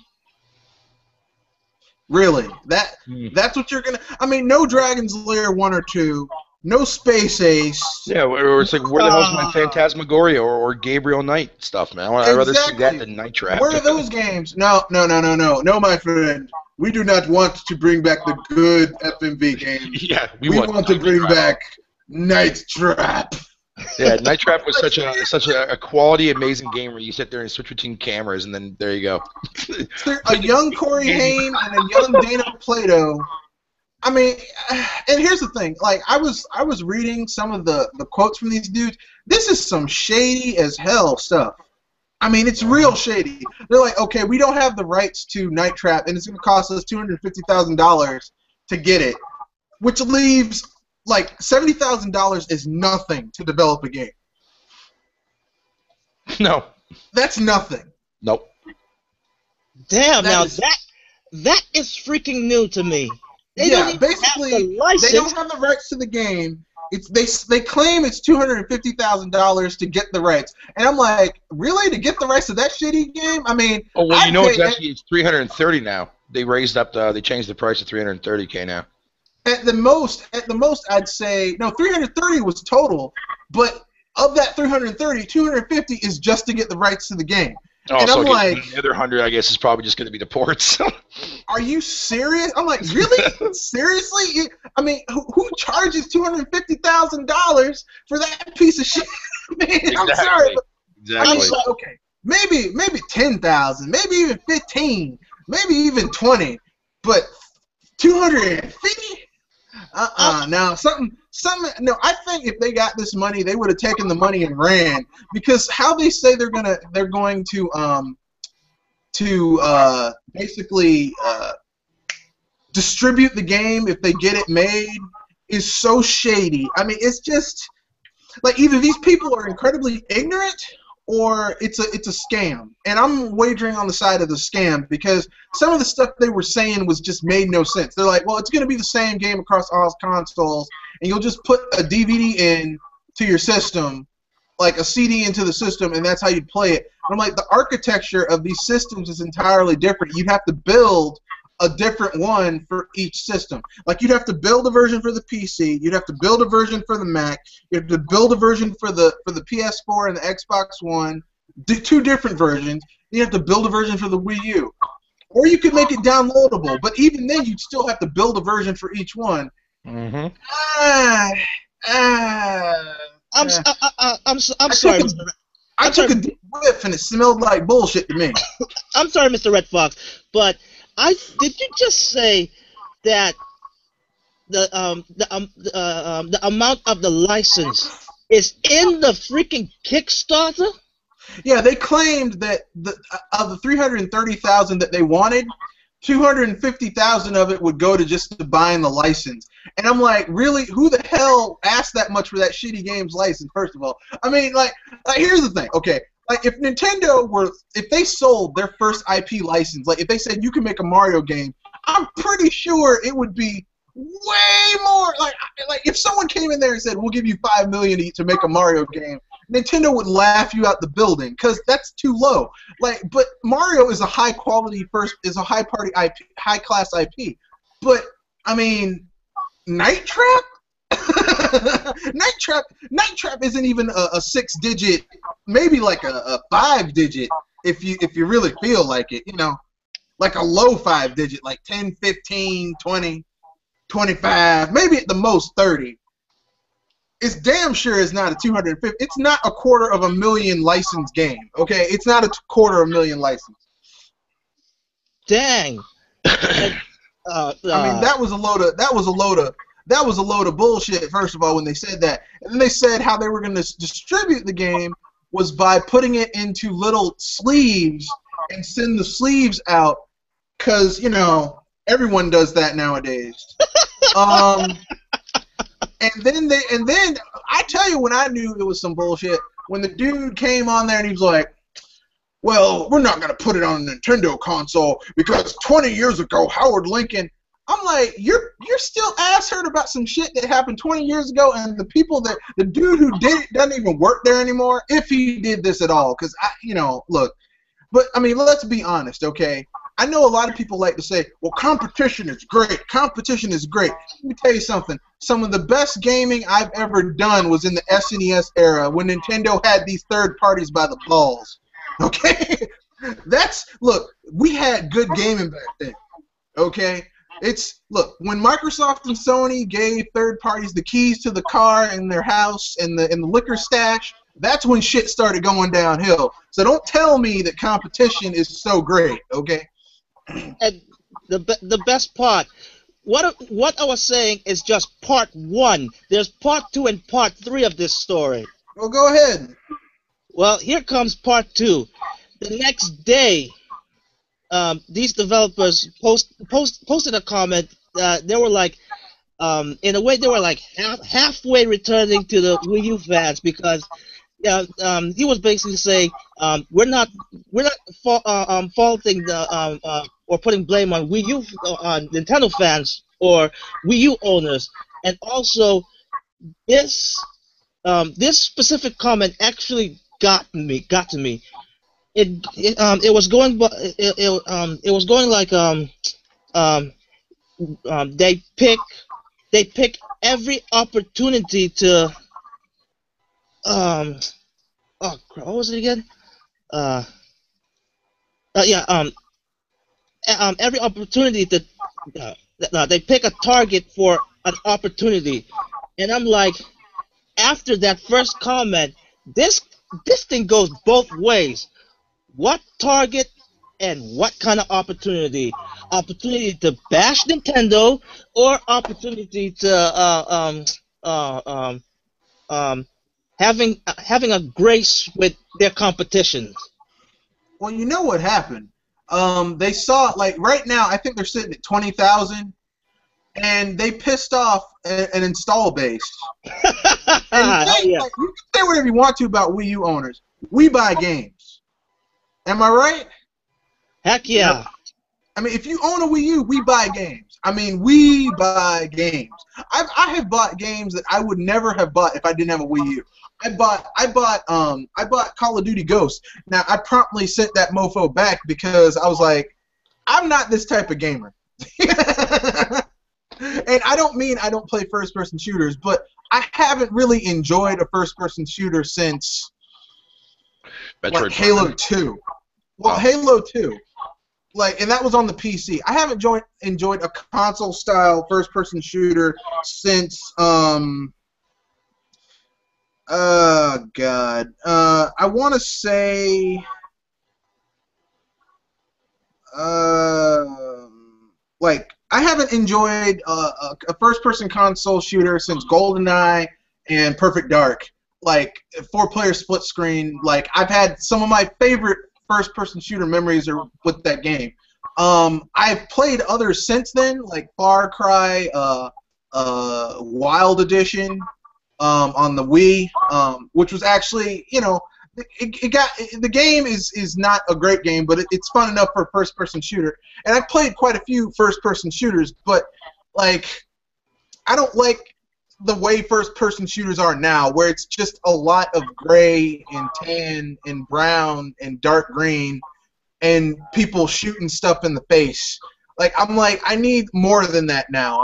I've moved beyond that, if you will. I agree. Definitely. That's So, why, like, it's very few first-person shooters really, you know, appeal to me as much. It's like, the only reason why, you know, Halo seems to be appealing to me a bit more now, because, you know, they're bringing back Halo 2, like, hands down, like, one of my favorite Halo games of all time, if not the best Halo game of all time. And, you know, it basically, you know, it has, I don't know, it just has Halo 2 in it, and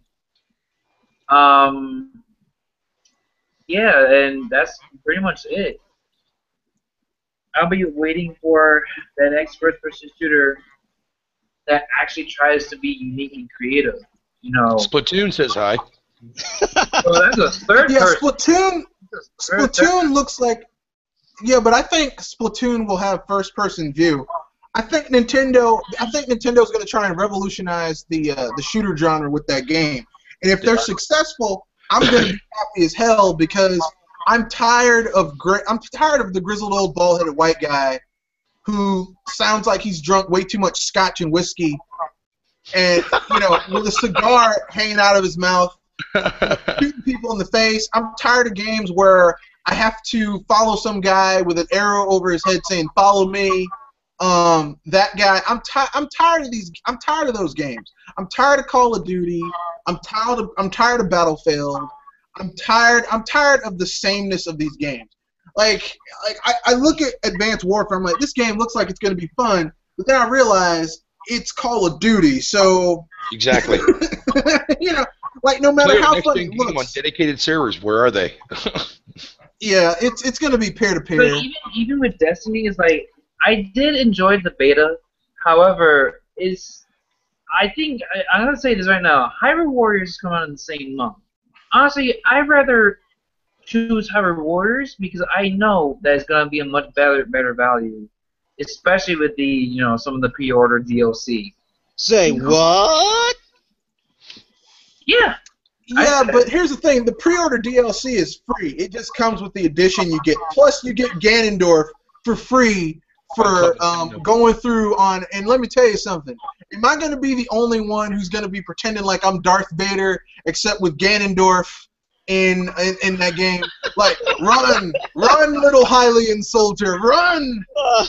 You can't get away, though. I'm Ganondorf. Well, I mean, plus they've already came out and stayed on record like what they're planning on doing as far as like DLC is concerned. They already got like a mode expansion already in the works, which basically means they're going to add weapons. So huge amounts of content. Yeah. Yeah, they have tons of content, which is common for Koei, because you know, I'm a huge fan of the Warriors or Dynasty Warriors myself. So I've seen how they do their DLC setup.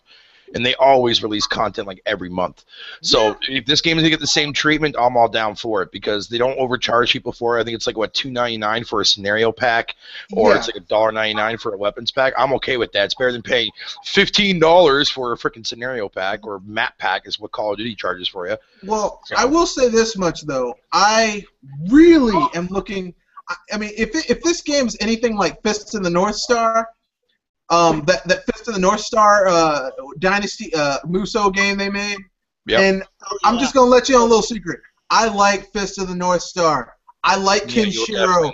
I like that dude walking around beating up people and then being like, I've hit 3 of your pressure points. You have 3 seconds to live. And it does the countdown. And the dude's like, oh no, and his head explodes. I love that stuff. And to play that game on my Wii U, and people say the Wii U is kiddie. You've got a dude blowing up people's heads, man. Well, I mean, look at Devil's Third, right, or Bayonetta. Those 2 games already proved that theory and shut that theory down dry. Yeah. You know what I mean? Plus, I mean, when people sit there and say, like, you look at a game, like I brought up before in the past, like Pushmo World, right? People would like, oh, that game looks so cutie, it looks so kiddie-like, right? Yeah. But I guarantee you, if a kid were to pick up that game and try to complete all 250 puzzles, he will not be able to do it on his own. No way in hell. I like when people call Nintendo kiddie, and I'm like they're like that Mario World is kiddie. I'm like, oh yeah, play Champion Road, and then tell me how kiddie that game is. I'm pretty sure when the designers made Champion Road, they were like, you know what? I bet these people gonna be cussing us out once we're I've been hearing a lot of people saying that mode is like extremely hard to do. I just bought the game the other day, so I'm like, okay, you know what? Challenge accepted. Once you get the Champion Road, you're gonna be like, these people hate. It's like the developers were like, they channeled their hate for the trolls for saying that their games are kiddie out in Champion Road and the last levels of Bowser's Little World 7. Once you get to Star World and Mushroom World and Fireflower World, you're like, oh god, these levels are insane. Why? Yeah, I'm gonna be playing that there. Wait, let me tell you about the whole Nintendo's kiddie thing. Hell, a lot of people love to say that the Wii has nothing but kiddie games, but yeah, there's friggin' mature-rated games that are actually even just as mature, or if not even more mature, than the friggin' games you see on the PS3 and the Xbox 360. Heck, Zombie U is the first game that already debunked that theory. No, right. I'm talking about the original Wii. The original Wii. Like, let's put it this way. No More Heroes. No More Heroes. Manhunt 2. No More Heroes 2. Far Cry. Yeah, Far Cry. Wild Hunt. Whatever. Far Cry Unleashed. That was it. Far Cry Unleashed. That was what it's called. Far Cry Unleashed. Red Steel 2, those 2 games were really should have been M-rated. Far Cry Unleashed, don't you mean Far Cry Vengeance? Yeah, there it is. Far Cry Vengeance. There it is. That game is rated. That game's an M-rated game. GoldenEye, the revamped version, they put that on the Wii. Let's see, what else is rated? Yeah, it was a really good version. I thought it was, yeah, because I prefer the motion control. I mean, I tried playing the PS3 when I was like, no, I'd rather play the Wii version again. Yeah, Miramasa the Demon's Blade. Overkill, Resident Evil, Dark Side Chronicles. Yeah, I mean, there's like so many rated M games on that system. Oh yeah, House of the Dead. Oh, you already said House of the Dead. Overkill. House of the Overkill, that game has Samuel L. Jackson light cursing the hell out of everybody. Well, you know it's pretty bad when that game got nominated and put in the Guinness Book of World Records for dropping the most amount of F-bombs in a single video game. So yeah. Look, man, let's be honest. If you were stuck in a zombie apocalypse, you'd be cursing too. So. Who cares? It helps. It helps. But I think most people that sit there and say that that Nintendo's more kiddie, they're looking at it from the standpoint of Nintendo's development only kind of games, right? I mean, like most people will say that Nintendo will never make a mature game. They could make a mature game if they really want to, but why should they? But the thing is that they do make mature games. Like if you look at the skill level that is required for a lot of Nintendo's games, that's how they get their maturity level across. Nobody else sees. If you look at the actual stories behind what's going on in a lot of these games, the material is really dark in some of them. Like Majora's Mask is a prime example of that. Especially in Zelda. Yeah, Zelda, Metroid, Star Fox. I mean, and people look at Star Fox, it's just anthropomorphic animals playing. Look, you have a young man who drops out of school because his dad's been killed in a war, and basically goes on a message for vengeance and hallucinates that his father leads him out at the last thing. Yep. He's dealing with trauma. He's dealing with trauma, okay? That's not even to mention in 3 Star Fox Adventures that they actually had their legs amputated just so they don't, pass out during, to the G diffusers and stuff like that. Yeah. Me and Mr. Nintendo's kiddie though. Was saying that. But we're not going to go too in depth because we already did a BS Busters on how Nintendo wasn't kiddie. Yeah, go watch that. Go watch that. We did. We really got in depth in it too. We were like, really, yeah, Nintendo's so kiddie. All right. So what was the third part about these assholes at Night Trap? Yeah. I haven't even finished part 2 because I just remembered that there was another comment. They said that what Nintendo did at that time hurt everyone in the industry, and I'm like, hurt everyone. I'm sorry, if you're going to use the word everyone, then that means they were hurt by Sega. They were hurt by developers that even make that doesn't even make gory games, and yet before the 7th generation, these companies were still around.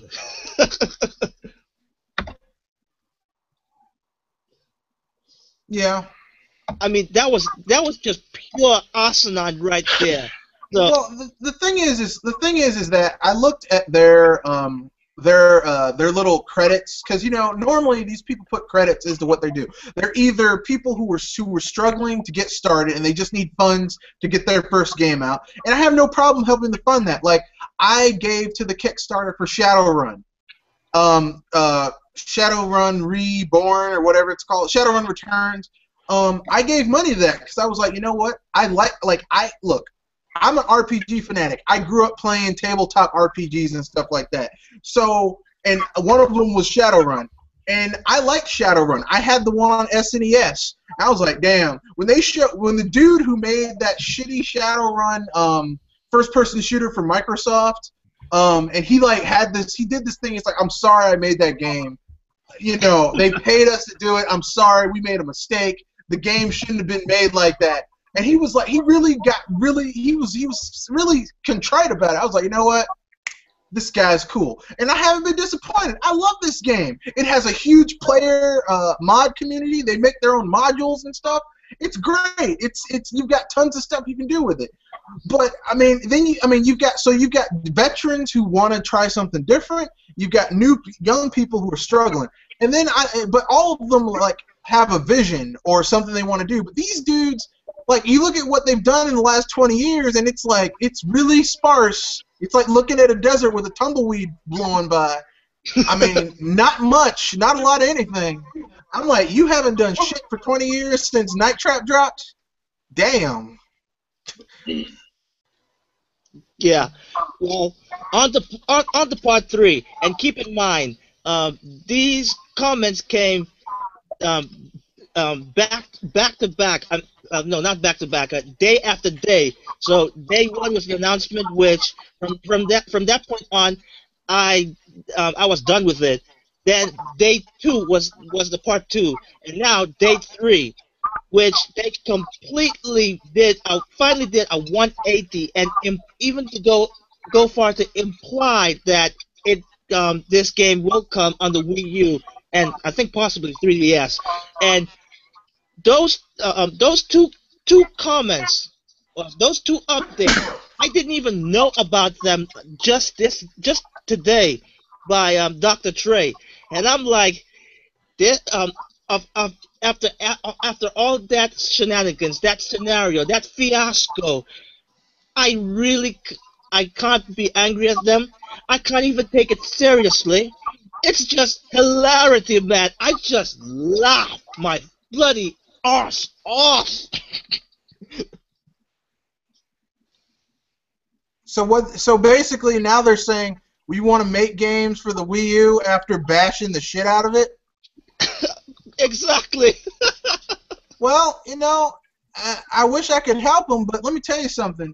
Nintendo gamers are like this. Like, here's how I've always felt as a primary Nintendo console owner. Now, I'm a retro gamer too. I have lots of old systems. I have multiple systems. So don't think that because I'm a Nintendo gamer that I only have a Nintendo.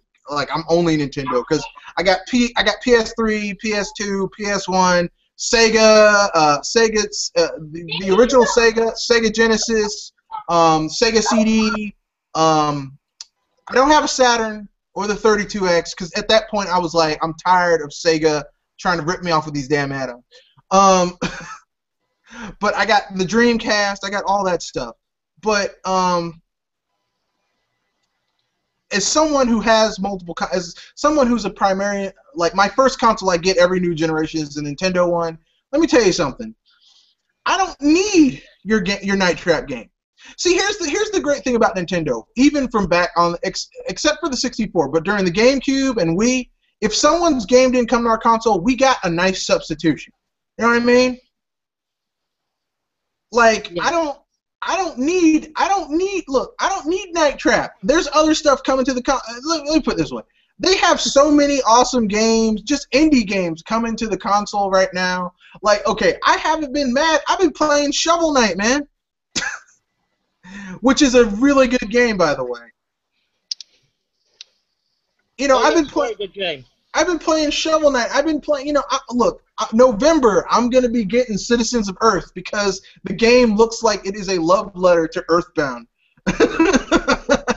Speaking about Earthbound, another game that actually has a mature theme on the lines, but I digress. Yeah. That game is dark as hell. I like when people say, "Oh, Nintendo doesn't make games that are." Look, Earthbound is one of the darkest games you will ever play. It doesn't look dark, but once you get into it, you're like, "Damn, damn." That's pretty damn dark, Nintendo. Right. Well, on to the next topic, shall we? All right. All right. Now, we've come to the sequel to a game that has been remastered already, which is Rise of the Tomb Raider, exclusive to Xbox One. Timed exclusive. Yeah, timed exclusive. Well, all I'm going to say about this is, I was going to make a video about this, but I'm not going to. I'm just going to say this. Phil, I don't know how much money you spent for this timed exclusive, but couldn't you, I don't know if it was 40, 50 million. Couldn't you have taken that money and, like, money-hatted, like 5 indie developers for first-party exclusive content? Because here's the thing. You want to know what sells a console? You want to know what's selling the Wii right now? Is Mario Kart 8 and the other exclusive. You can't get anywhere else games on the console, not multi-plats. So I don't know why in the hell they did this. Basically, they would have gotten more use out of that money if they had ran out of toilet paper and used it to take care of that problem than money having a game from Square Enix. Because you know what Square Enix is gonna do. First, they're gonna put it on the PC, right? Like Capcom is doing with Dead Rising 3, and then they're going to take it and put it on the PS4, the PS, and the PS3. Of course, it's never going to come to the Wii U because Square Enix will not put any quality titles on a Nintendo console. They have not since the SNES. Yeah. You know what I found? What I find funny about this whole thing? I'm actually hearing Sony fans are being enraged by this, and in a way, I really do feel for them, but at the same time, yeah. Now they know how it feels to be a Nintendo fan. Yes. Square Enix screwed you over? Well, why don't you cry me a river? I haven't seen a Final Fantasy game on my console of choice. A real Final Fantasy game for, let's see, SNES. Okay, that's generation 2 of a Nintendo console. No N64, no GameCube, no Wii, and probably no Wii U. 4 friggin' generations. Cry me a river, boo hoo hoo. And I'll even go further with that. I would have to say to these fans, you know what type of company Square Enix is. A third-party company. So you should already know by that logic that third-party games are not going to, some are not going to be exclusive for one console manufacturer. I mean, we Nintendo fans already learned that since the N64 days. So anytime, anyway, these third parties are going to jump ship. Either if it's good business practice on their side, point of view, or money hatting. Yeah, I like that. It's like, look, money hatting is basically like, it's the equivalent of basically you paying you already pay taxes in your town, right? But you pay your trash man extra to pick up your trash, to do his job anyway. I mean, that is just the dumbest stuff I've ever seen before in my life. I'm like, really? You're going to give this asshole more money to do what he's already supposed to do? You're an idiot. If you look, but you know who I blame for this? I blame Microsoft and Sony for doing it. Paying these third-party companies to make things exclusive and to put things only on their console to the exclusion of other things. Basically, see, here's the thing. At first, it was a good thing. Like Sony and Microsoft, we're going to get these games. It's going to bring people to us. We're going to capture the audience. But the thing is this, okay? That was money that was stolen. It's the equivalent of if you have a wife and kids and a household that you're trying to support, and you're taking money from that household and putting it out on shit in the streets and not in your house. Your family and house is getting weaker while some asshole out there in the streets is getting stronger. You are dumb, okay? Microsoft, their in-house studios are getting weak. They're losing money. People are getting fired. People are leaving. But third parties are getting money and getting paid to make games that aren't very high quality. I played Tomb Raider, the new Tomb Raider. It's okay. I mean, is it great? I mean, because I got a new video card for my PC, and basically what happened was that this is a custom PC, and they were gonna the video card I wanted to put in wasn't in, so they substituted it with another one, and they were like, we'll give you an extra free game, and one of them was Tomb Raider. I chose Tomb Raider, and the other one was Skyrim, the Legendary Edition, and I've played Tomb Raider. It's okay. I mean, is it like the greatest game ever made? Not by a long shot. It's okay. Okay? I mean, it's and I'm guessing the sequel is gonna be okay too. I mean, it's nothing that I'm gonna say, wow, this game's gonna stand the test of time. Like, I'm not gonna play this game 10 years from now. That's exactly what it was like for me, man. There's a lot of games on the PS3 that I really enjoyed, but I'll never bother to even go back and replay again. There's no replay value behind the games that I enjoyed last gen. Well, I mean, I'm not saying there aren't some third-party games that you can go back and play. Like, okay,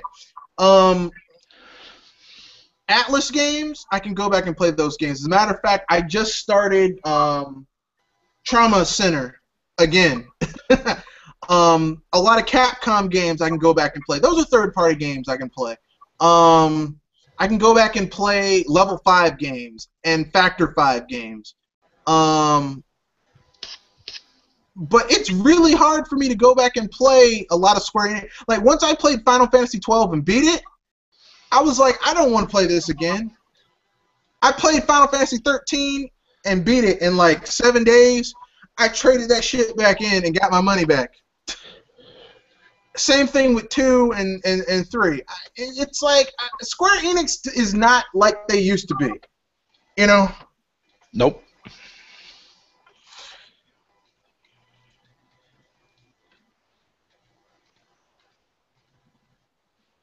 So, I mean, you know, Sony and Microsoft can money hat all they want to. God bless them. Right.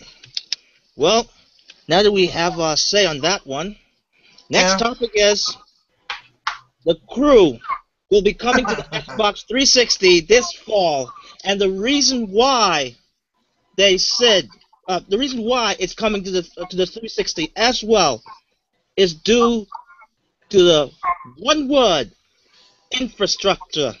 Now, he's full of shit. hold on. Hear me out. Continue. I'll hold my laughter. Yeah. Yeah, hear me out. Now, again, he didn't use he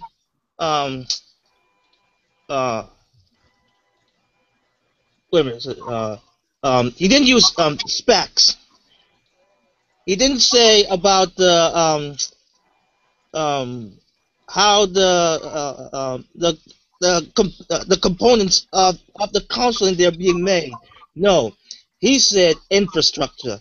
Now, when I heard that, at first I was boggled in why has he used such a word? And then I checked in the comment sections.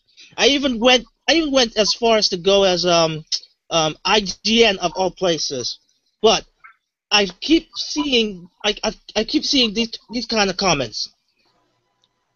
What the developer is saying is due to the online infrastructure of the game, that it's basically easy to do that on the 360.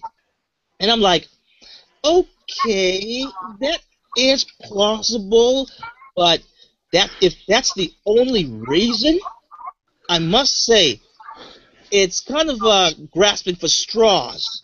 But hey, I'll give him the benefit of the doubt, since I am not very proficient when it comes to online infrastructure. But I'll let the three of you have a take in this. This is the game that Ubisoft is making, correct? Yes, the racing game that is basically... Yeah, it's just another one of Ubisoft's way of saying that they're not going to support the Wii U anymore. Like I said, I guarantee you they already got a couple games already in development. We already know that. We already know that Watch Dogs is one of them, but they're keeping the games hostage. For whatever reason, I have no idea. It could be the install base. It's a possibility, but very unlikely. But only because... Go ahead, sorry. I'm sorry, but that's the thing.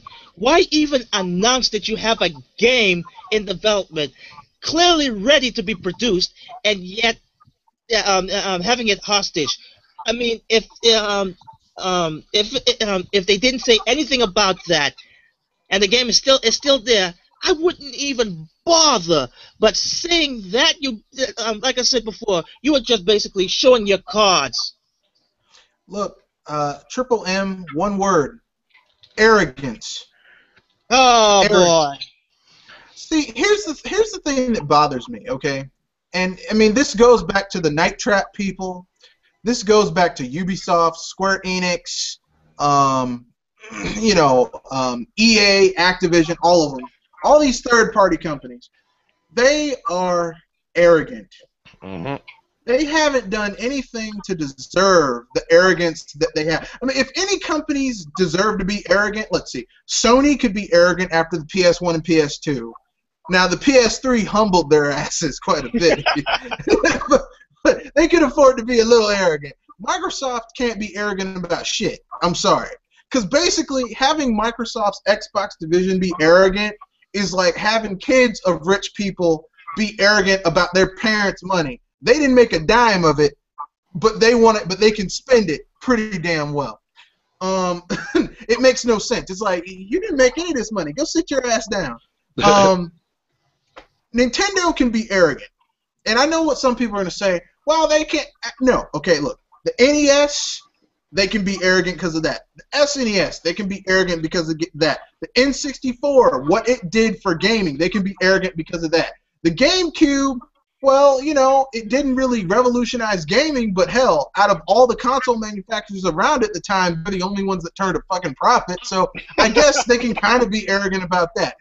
The DS, the 3DS, they can be arrogant about that shit. How they turned Pokemon into a juggernaut of the industry, they can be arrogant about that. The Wii, how it brought in casuals. You know, one of my best memories is going to my grandfather's. He used to go to like a senior daycare center and playing Wii with my grandfather, and him just having, you know, him kicking my ass in tennis, okay, on the Wii. That's the memory I'll have thanks to Nintendo and their simplistic but intuitive and easy to use controls. Let me They go further. revolutionize the industry. That is something they can be arrogant about. Let me go further with the. Really? But here's the thing: Nintendo doesn't really get all arrogant like that. Of course, they had a little bit of swag when they kicked Microsoft and Sony's ass at E3, but you gotta have a little swag when you curb stomp someone that bad. You gotta be a little, you gotta have a little swagger, Let me go. Yeah, let me go further with about the Wii. Now, keep in mind, the PS2 sold like 155 million. Yeah. Yeah, the Wii right now has sold. It already passed It already passed 1 million. Yeah. Now, excuse me? 100 million. 100 million. Yeah. The Wii's been past 100 million for the last, I want to say 3 years. Yeah. Well, now keep in mind, even though the PS2 has the crowning achievement of selling the most console, but Yeah. I would have to give Nintendo with the Wii with something else. With the Wii, it didn't have any other gimmicks to sell it, like DVDs or Blu-rays or features, and I mean features that doesn't do anything with the gameplay. No, my friend, the Wii did all of that on itself, just by the games. Well, here's the thing that a lot of the Wii mode, which is a feature, but dang it, it did something for the games in gameplay. Well, here's the thing that a lot of people don't realize when they say Sony sold all these units. The original PS1 had a CD player. When CD players still weren't all that inexpensive, so they lost money on the PS1 for years. The PS2 sold, 150-something units? It had a DVD player when DVD players were still really expensive. Sony lost a ton of money on the PS2. It didn't get profitable until it was in its 5th or 6th year. So when people tell me, oh, it's not just how many units you sell. If every time, because look at the PS3. The PS3 eventually started selling well, but they were still losing like $100 for every PS3 they sold.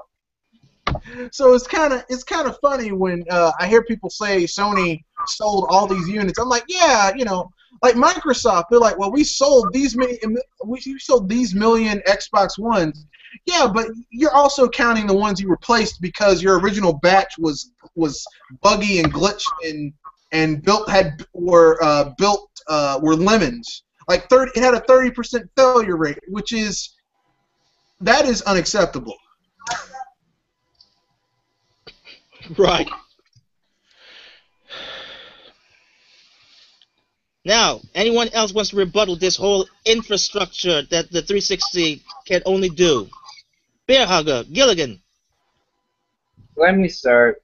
It's just 100% straight up bullshit for what Ubisoft said. Because seriously, the only reason why they don't want to work for the Wii U because they're just too lazy to work on the Wii U's hardware at all. Because it's different, that's why. Most developers are used to, was there a x86 form of infrastructure for coding-wise, whereas the Wii U's got that PowerPC infrastructure now. So they use that as their scapegoat for not even bothering to even attempt to make a version for the Wii U. They don't even want to take that opportunity to even try. Well, like, if you look at a lot of the games that were like that came out as a launch title game for the Wii U, like Origins had its multiplayer ripped out. You know, and then you had Injustice: Gods Among Us, which had no lobby system for multiplayer, which made it, you know, a very, very near impossible crappy port. to get. Yeah, very, very crappy port. And then the only decent port that was good, which was shockingly surprised, was EA's Mass Effect 3. But then again, they screwed over Nintendo fans by not allowing us to get access to the actual Mass Effect trilogy, which they announced 2 months later. And no DLC. And no, it was at the same time. They released, like, literally, they released Mass Effect 3, and 2 weeks later, they released the trilogy for $60. I'm exactly. like, you mother... Exactly. The funny thing is, like, they bitch about us not buying their games, but why would I invest $60 in a game that's not even fully there as a finished product? Exactly. Get all these features, but yet you too lazy and you take and you cut content from the Wii U version. Yeah, and you expect me to buy this game? You must be freaking sitting there you must think gamers are that freaking dumb. They must think stupid is written across your forehead. No, exactly. The funny thing I've discovered about Ubisoft is that they get caught in their bullshit, and it's like a lot of people aren't saying anything about it. For example, they said that the reason they're making this game for the Xbox 360 is because of the architecture of the Xbox 360 is the closest to the Xbox One and the PS4. I call bullshit, because here's the thing. The Wii U, for all intents and purposes, is like a super Xbox 360. It's more powerful than Xbox 360 and a PS3, but it generally making games for it, because Ubisoft has already said that that basically when they have made their games for the Wii U, they were essentially porting Xbox 360 versions of the game to the Wii U. Yep. So really, when they say, what they're saying is that Microsoft paid them a large sum of money to put that game on the Xbox 360, because basically the Xbox One is struggling, the Xbox 360 has a huge install base, and Microsoft wants to try and make some money. Okay, that's all it is. Like, Nintendo won't pay them a lot of extra money to basically because in their mind Ubisoft is porting this game down in their mind to the Wii U. Yep. That's what they're thinking, okay? Because the Crew is going to be their graphical showcase for the next-gen consoles. And Microsoft paid them to port it down. I don't have my webcam on, but I'm using air quotes when I say port down, because the Wii U is way more powerful than the Xbox 360 and the PS3. And there's like absolutely no excuse for the game not being there's no excuse for the game not being on the system, but I mean really with Mario Kart 8 and allegedly Project Cars coming eventually, do I really need the Crew? No. No, definitely not. It's like definitely not. I mean, it's kind of like this. Not every game is going to come to our system, but we have substitutions. It's not. Exactly. Look, listen. My parents are I'm from the South. My parents are from the South. My grandparents from the South. We have an old saying: "It's a sad rat that only has one hole to run into." And Nintendo has. I mean, if you're a Nintendo gamer, there are other holes you can run into. There's not. If we had no other racing games on our system, I'd be a little, well, maybe something's gonna happen. But we have other stuff going on. Really, I don't need Ubisoft. I don't need their games. I don't. I mean, look, I played Child of Light. It's pretty good. It's pretty good. Rayman Legends, it's pretty good. Not great. I mean, I'm not like, oh my God, this game has changed gaming entirely. It's pretty good. But I mean, if I didn't play it, I wouldn't have missed anything. Put it that way. True that. Very true. I don't know. I find it hypocritical, man. Like Ubisoft would turn around and just be that rational towards the system. You know what I mean? Just all because of like whatever their own reasons or excuses are. And to me, that's pretty damn sad. But at least Nintendo has the balls to go out of their way and fund projects that that Nintendo sees some form of value in, or whatever the case. Like, they didn't have to profit or fund Bayonetta 2. Like, Nope. I mean, people would never expect Nintendo to even go out and do that, because the first game was never came on or never got released on their system in the first place. But the fact that they went out of their way to fund that project, which is a huge thing. And plus, on top of that, too, as well, people don't realize the fact that if Bayonetta 2 does not sell well, that's on Nintendo's money right there coming out of their pocket, not Platinum Games. Platinum Games was just happy the fact that the game is finally coming out and finally being able to release a sequel, and then on top of that, too, as well, giving us the first game bundled with the second one, with added-on features, towards like to make it different in a way, or costumes, or other features that have yet to be announced with the thing yet, because they've already confirmed there's supposed to be more features coming into play for that game. But to me, that's what Nintendo is actually doing, not going around throwing money around to these developers and say, hey, we want your game on our system for a short period of time before you release it to other platforms. We'll fund your project for you, and which is why I'm also thinking too as well that I think that Nintendo also you know how everybody wants Nintendo to buy out Capcom?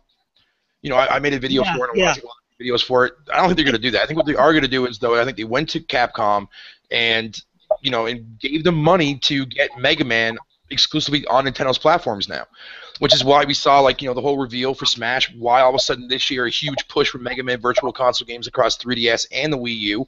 And on top of that, I would not be surprised in the slightest if next year at E3 they announced Mega Man Legends 3 for the 3DS. They got around to funding that project for Capcom, and then plus whatever else other big title for Mega Man to come out for the Wii U as well.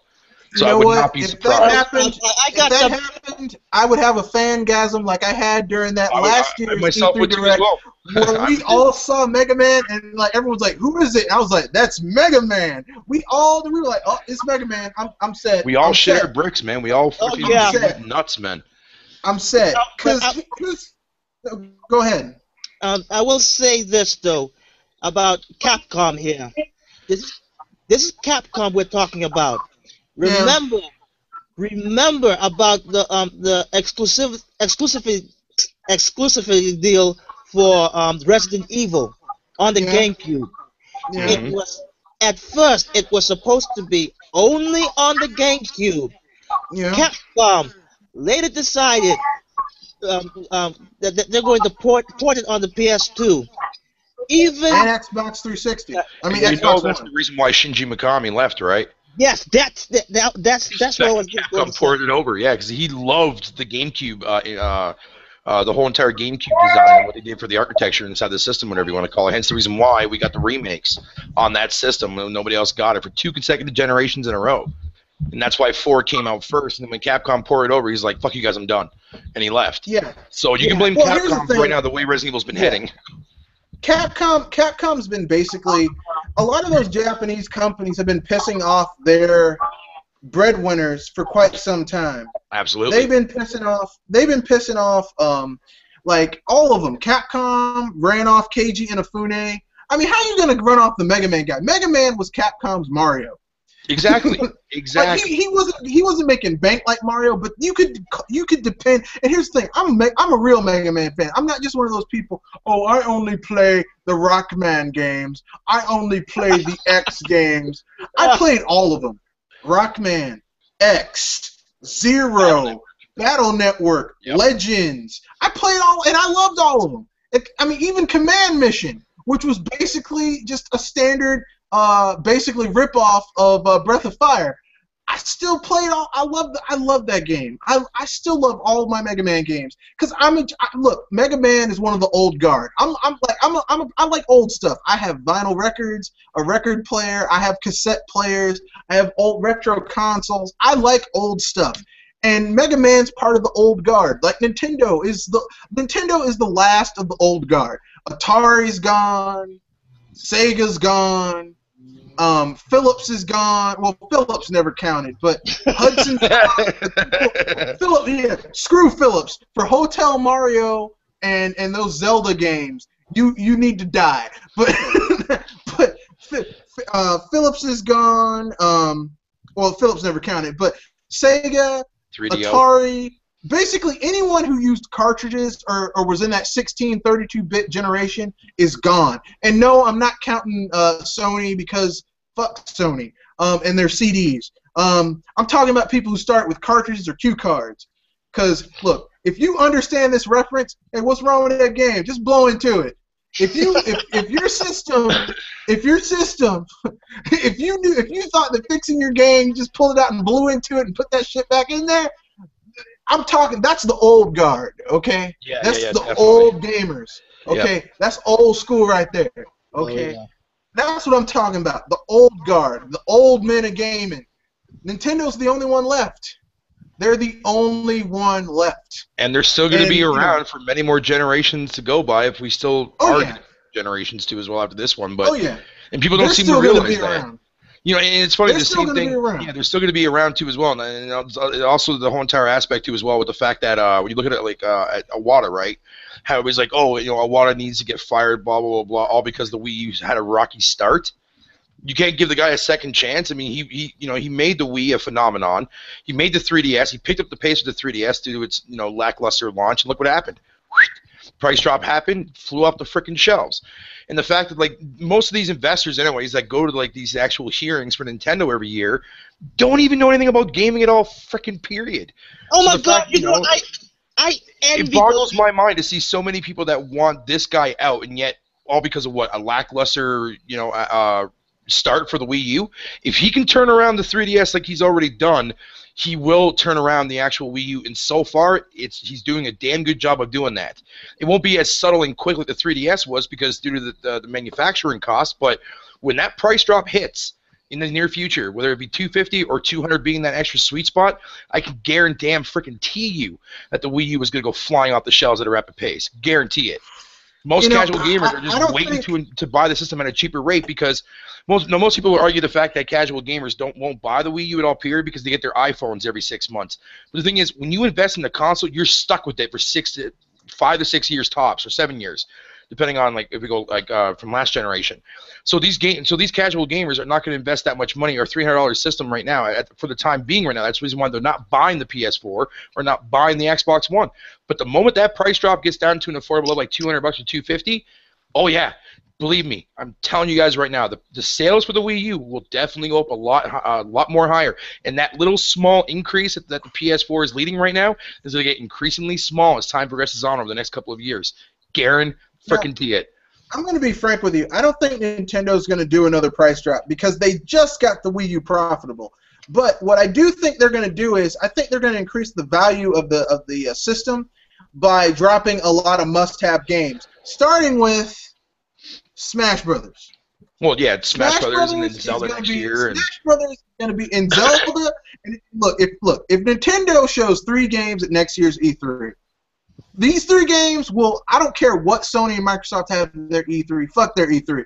If Nintendo can show these 3 games, because Nintendo will win E3 again. And all they need to show are these 3 games. 3D Metroid for the Wii U, Zelda Wii U coming out next year Christmas, and well, I was going to say F-Zero or Star Fox or something from Star the old Fox guard. already going to be there. Everybody knows that already because they already confirmed that. So from the old that's going to be there. Coming back. Whatever it is, if they can show those 3 IPs and give people a firm release date, it's done. See, here's the thing. I'll say this real quick as far as like what as far as Sony and Microsoft's conference, because they had decent conferences. But the problem that I had with their actual legitimate conferences, though, at this year's E3 was the fact that it was mostly all just CGI trailers. I don't care to see that crap. I want to see legitimate gameplay footage. I mean, the fact that they showed up maybe like, 1 or 2 or 3 games tops for both consecutive Microsoft and Sony's conferences, that's all fun and dandy. I mean, I was stoked for the Mortal Kombat 10 gameplay trailer. I mean, Fable Legends looked pretty good. But I need to see freaking, full-on gameplay trailers in order to convince me as a gamer to really get in there and say, okay, you know what, now it's time for me to invest in this system. Because everything that I saw so far, outside from like Order 1886 gameplay, that game looks graphically stunning, but the gameplay still has yet to impress me. And it just looks like another cover shooter game with very light elements. It doesn't really offer anything new or really enhance my experience outside from the graphical fidelity, which is fine because I know a lot of gamers in this day and age thrive on that shit.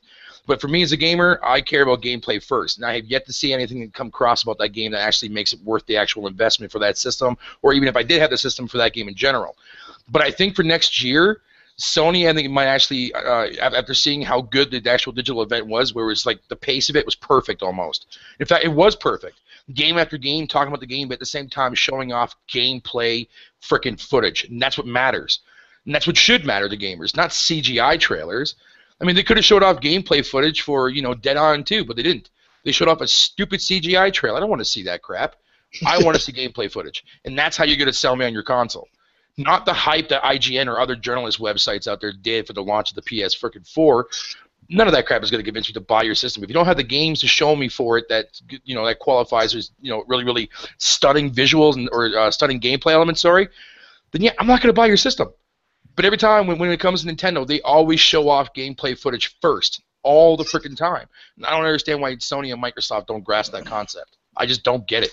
Actually, it's very easy. You have to remember something. Sony is not a video game company. They're an entertainment company, right? Yeah. Sony, and they're not even really entertainment. They're hardware. Like that's how they made their money, selling electronic hardware. They sell electronic hardware, and they own the rights to the medium. So they're pushing a format, right? Sony with the PS1 was CDs, PS2 DVDs, PS3 Blu-ray, PS4 it's the streaming shit.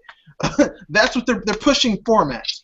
Microsoft is trying to get their OSs in your system, right? Xbox, Windows, Xbox 360, Windows, Xbox One, Windows. Xbox One is just more. And here's how I know Xbox One is Windows, because I just got this new PC.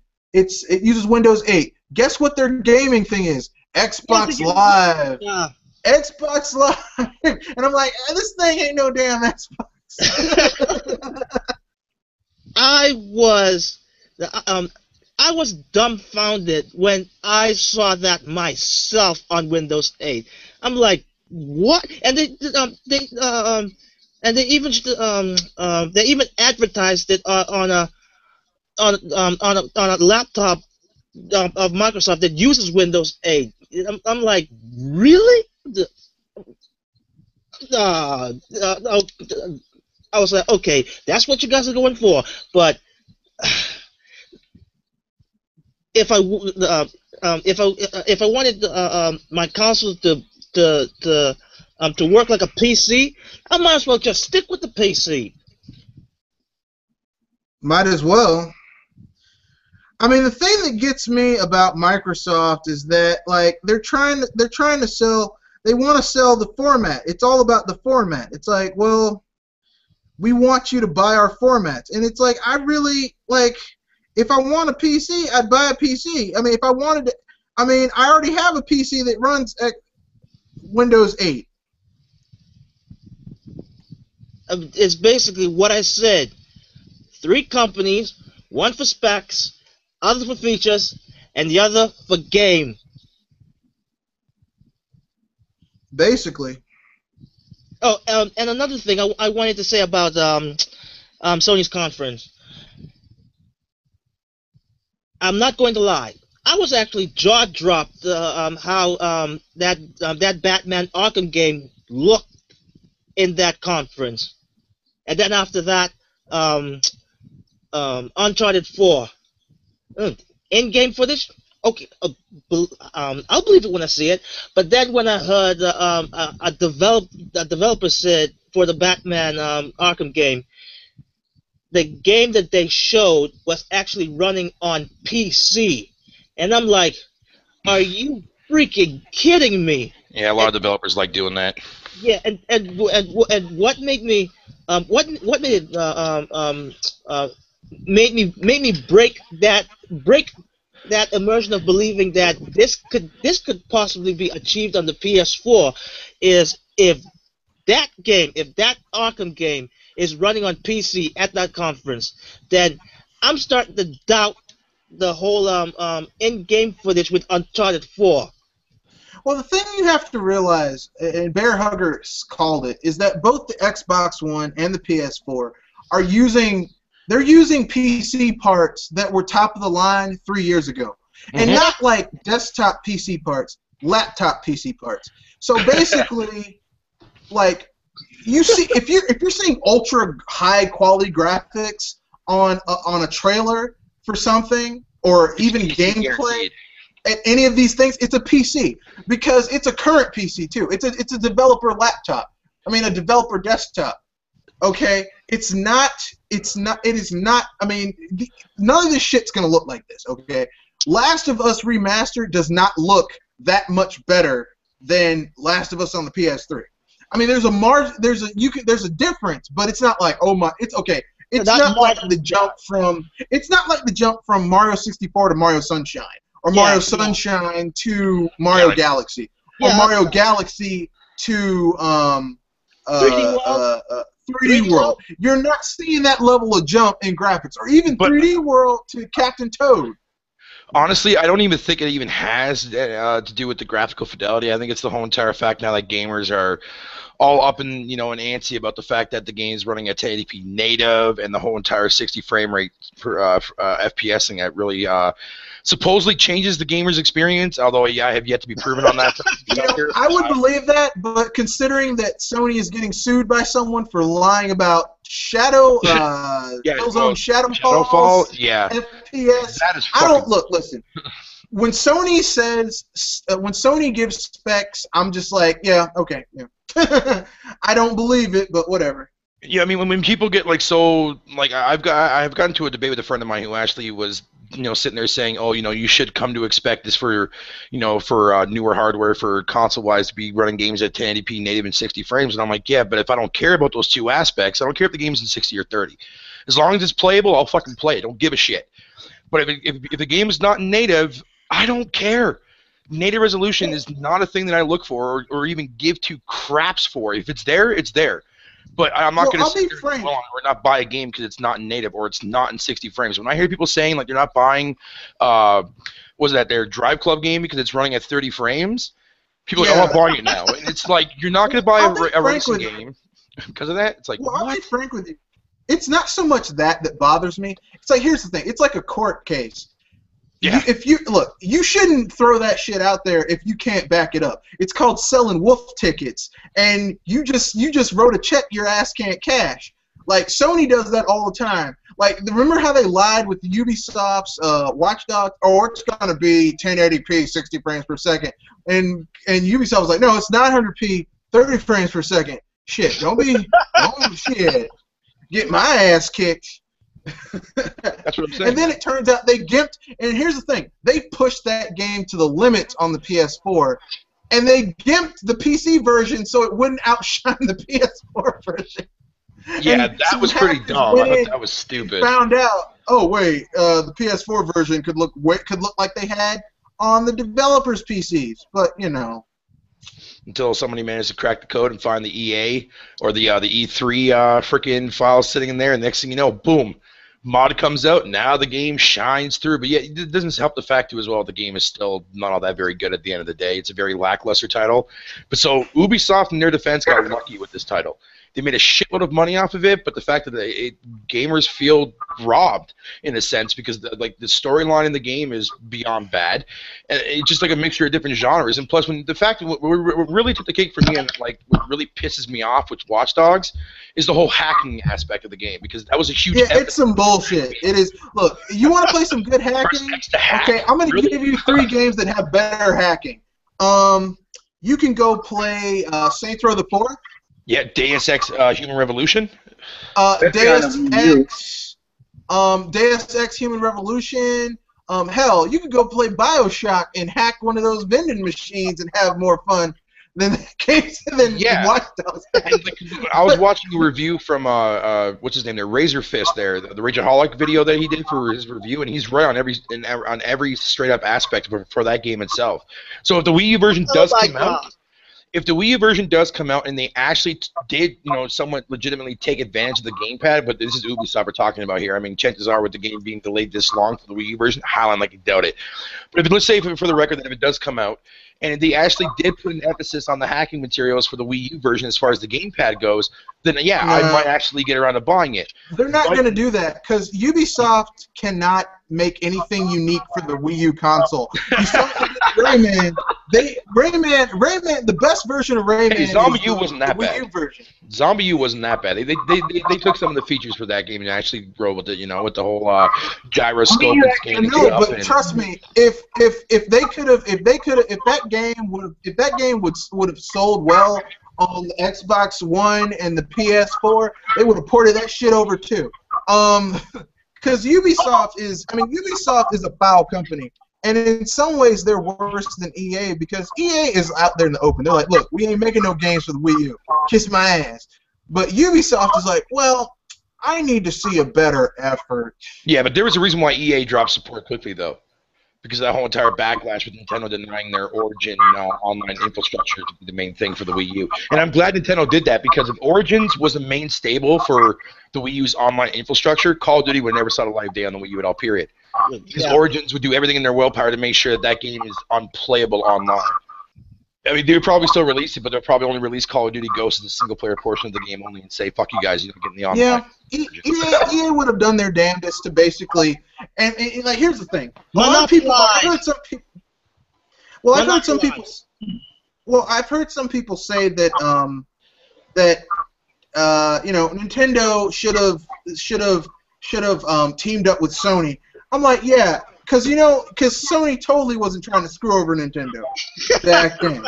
Yeah, but you remember though, Nintendo technically kind of screwed them over a little bit in a sense, way back in the '90s with that whole entire CD add-on for the Super Nintendo. No, that's what I'm talking about. But here's how I can prove that that Sony was trying to screw them over. Sony was going to take the vast majority of the profits of any game that Nintendo put on their system. Using their technology, the CD technology, okay? And Nintendo even gave the fuckers the name for the shit. They would call it the SNES PlayStation. It was going to be called the Nintendo PlayStation. And Sony was like, well, any games you put on this console using our technology, any IPs, we get control of. And Nintendo's like, fuck you. Yeah, and look what happened with Philips. Let me tell you something. Yeah, Philips tried to do the same thing, and they got control said, fuck you guys, we're out. They got control over Hotel, Mario, and Zelda. And let me tell you something. It's a good thing Nintendo doesn't let other people control their IPs. Okay, exactly. Nintendo's biggest weapon is their IPs because no one else can match them. No one can. I will now, most people will argue with that, and most people will deny that factor and say, oh, no, well, Sony IPs can overpower whatever you want to call it. Look, Nintendo has such an impact from their first-party IPs, and if you can't see that, take your goddamn blind shades off, man, because you obviously Let me put it this way, okay? The Last of Us, as I said, the PS3 has an install base of over 100 million. The Last of Us, which is their big trumpeted, The Last of Us, it sold so much. Sold like 7.1, 7.2 million. Yeah, about that, yeah. That was for the PS3. 7% of the total install base bought that game. You want to know how many people bought Mario Kart 8? Let's see. Last time they said it was at 3.86 million. Out of an install base of over 6 something. Yeah, so that's 50% of their install base. Almost 50% of the install base bought this game. Mm-hmm. That is the power of strong first-party IPs, okay? Yep. And here's the thing. It's going to keep on selling. Yep. Okay. As all Nintendo games do throughout the entire generation, and people don't seem to realize that. I mean, don't get me wrong. Pokemon Diamond and Pearl just stopped selling like a few months ago. Yeah, that game's been out for a couple of years now. Yeah. So when people tell me, oh, Nintendo IPs, no. Sony has a lot of IPs, but most of them sell like shit. Well, it's not the fact that they sell. Well, okay, well, the sales, it could definitely be better because of the install base. But the thing of it is, like, their games do sell throughout the generation, but very, very slow pace. very slow pace. Like I was- you'll see like Last of Us be on the top there for like the first like maybe month or two, then after that it's gone. Like it's not Yeah, even on the yeah. charts anymore at all. Period.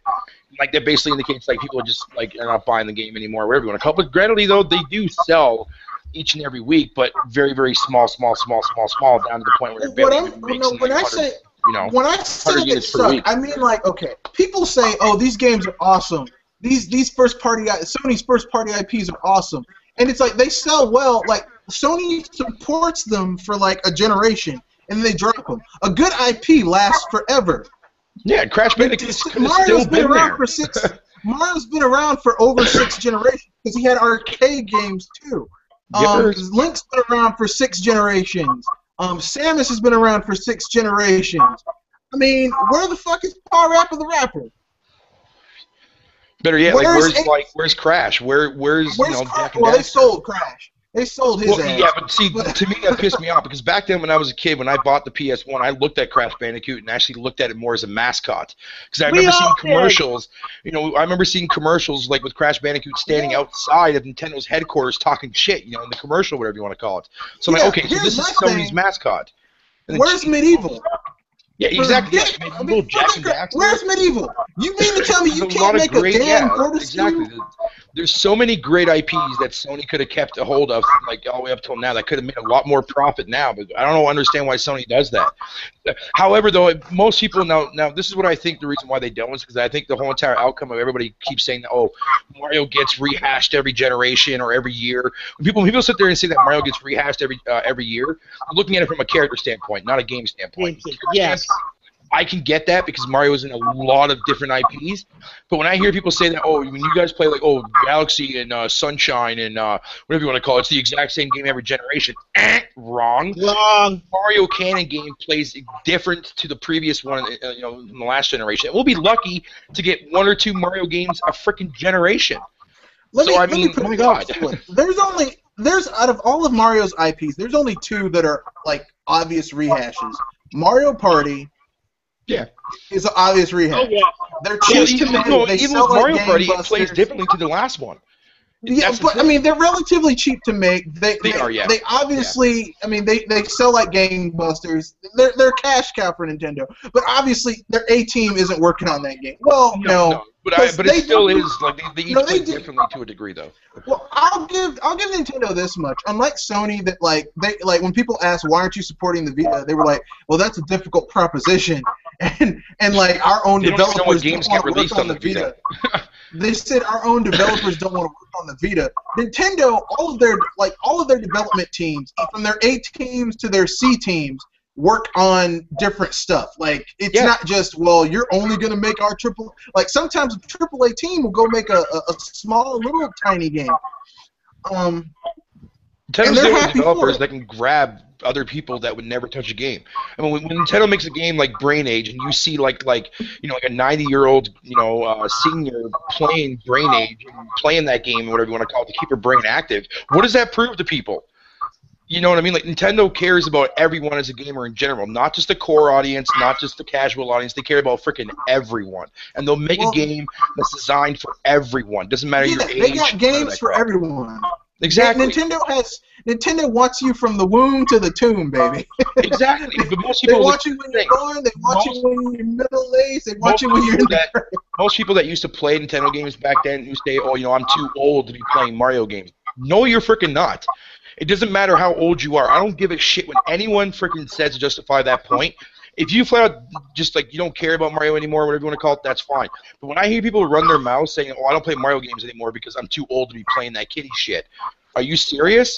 You have no problem playing a game like Little Big Planet on your PS3. Yeah.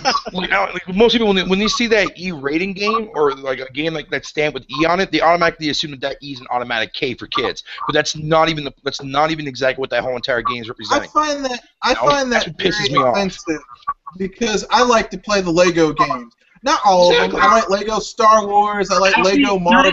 Yeah, Lego Lord of the Rings was the last one I bought on the PS3 before I got rid of it. Yo. I want to add to about the whole. Speaking of Legos, I was working at Best Buy, right?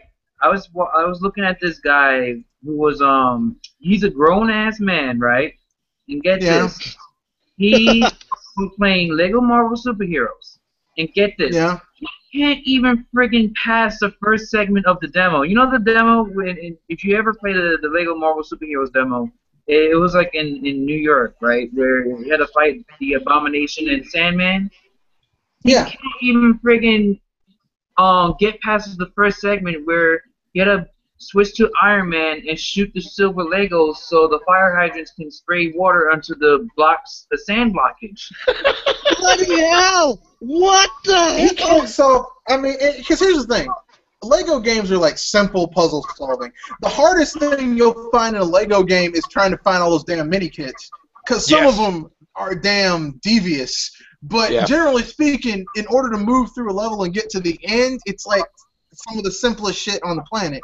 And if you can't solve that, maybe you're playing the wrong type of game, son. You need to go back to Call of Duty. That's even sadder. On top of that, the day before, it was yesterday to be honest. There was a kid, right? Playing the Lego Marvel Superheroes game. No, actually, no, it's not. It was another Lego demo. The Lego Movie video game.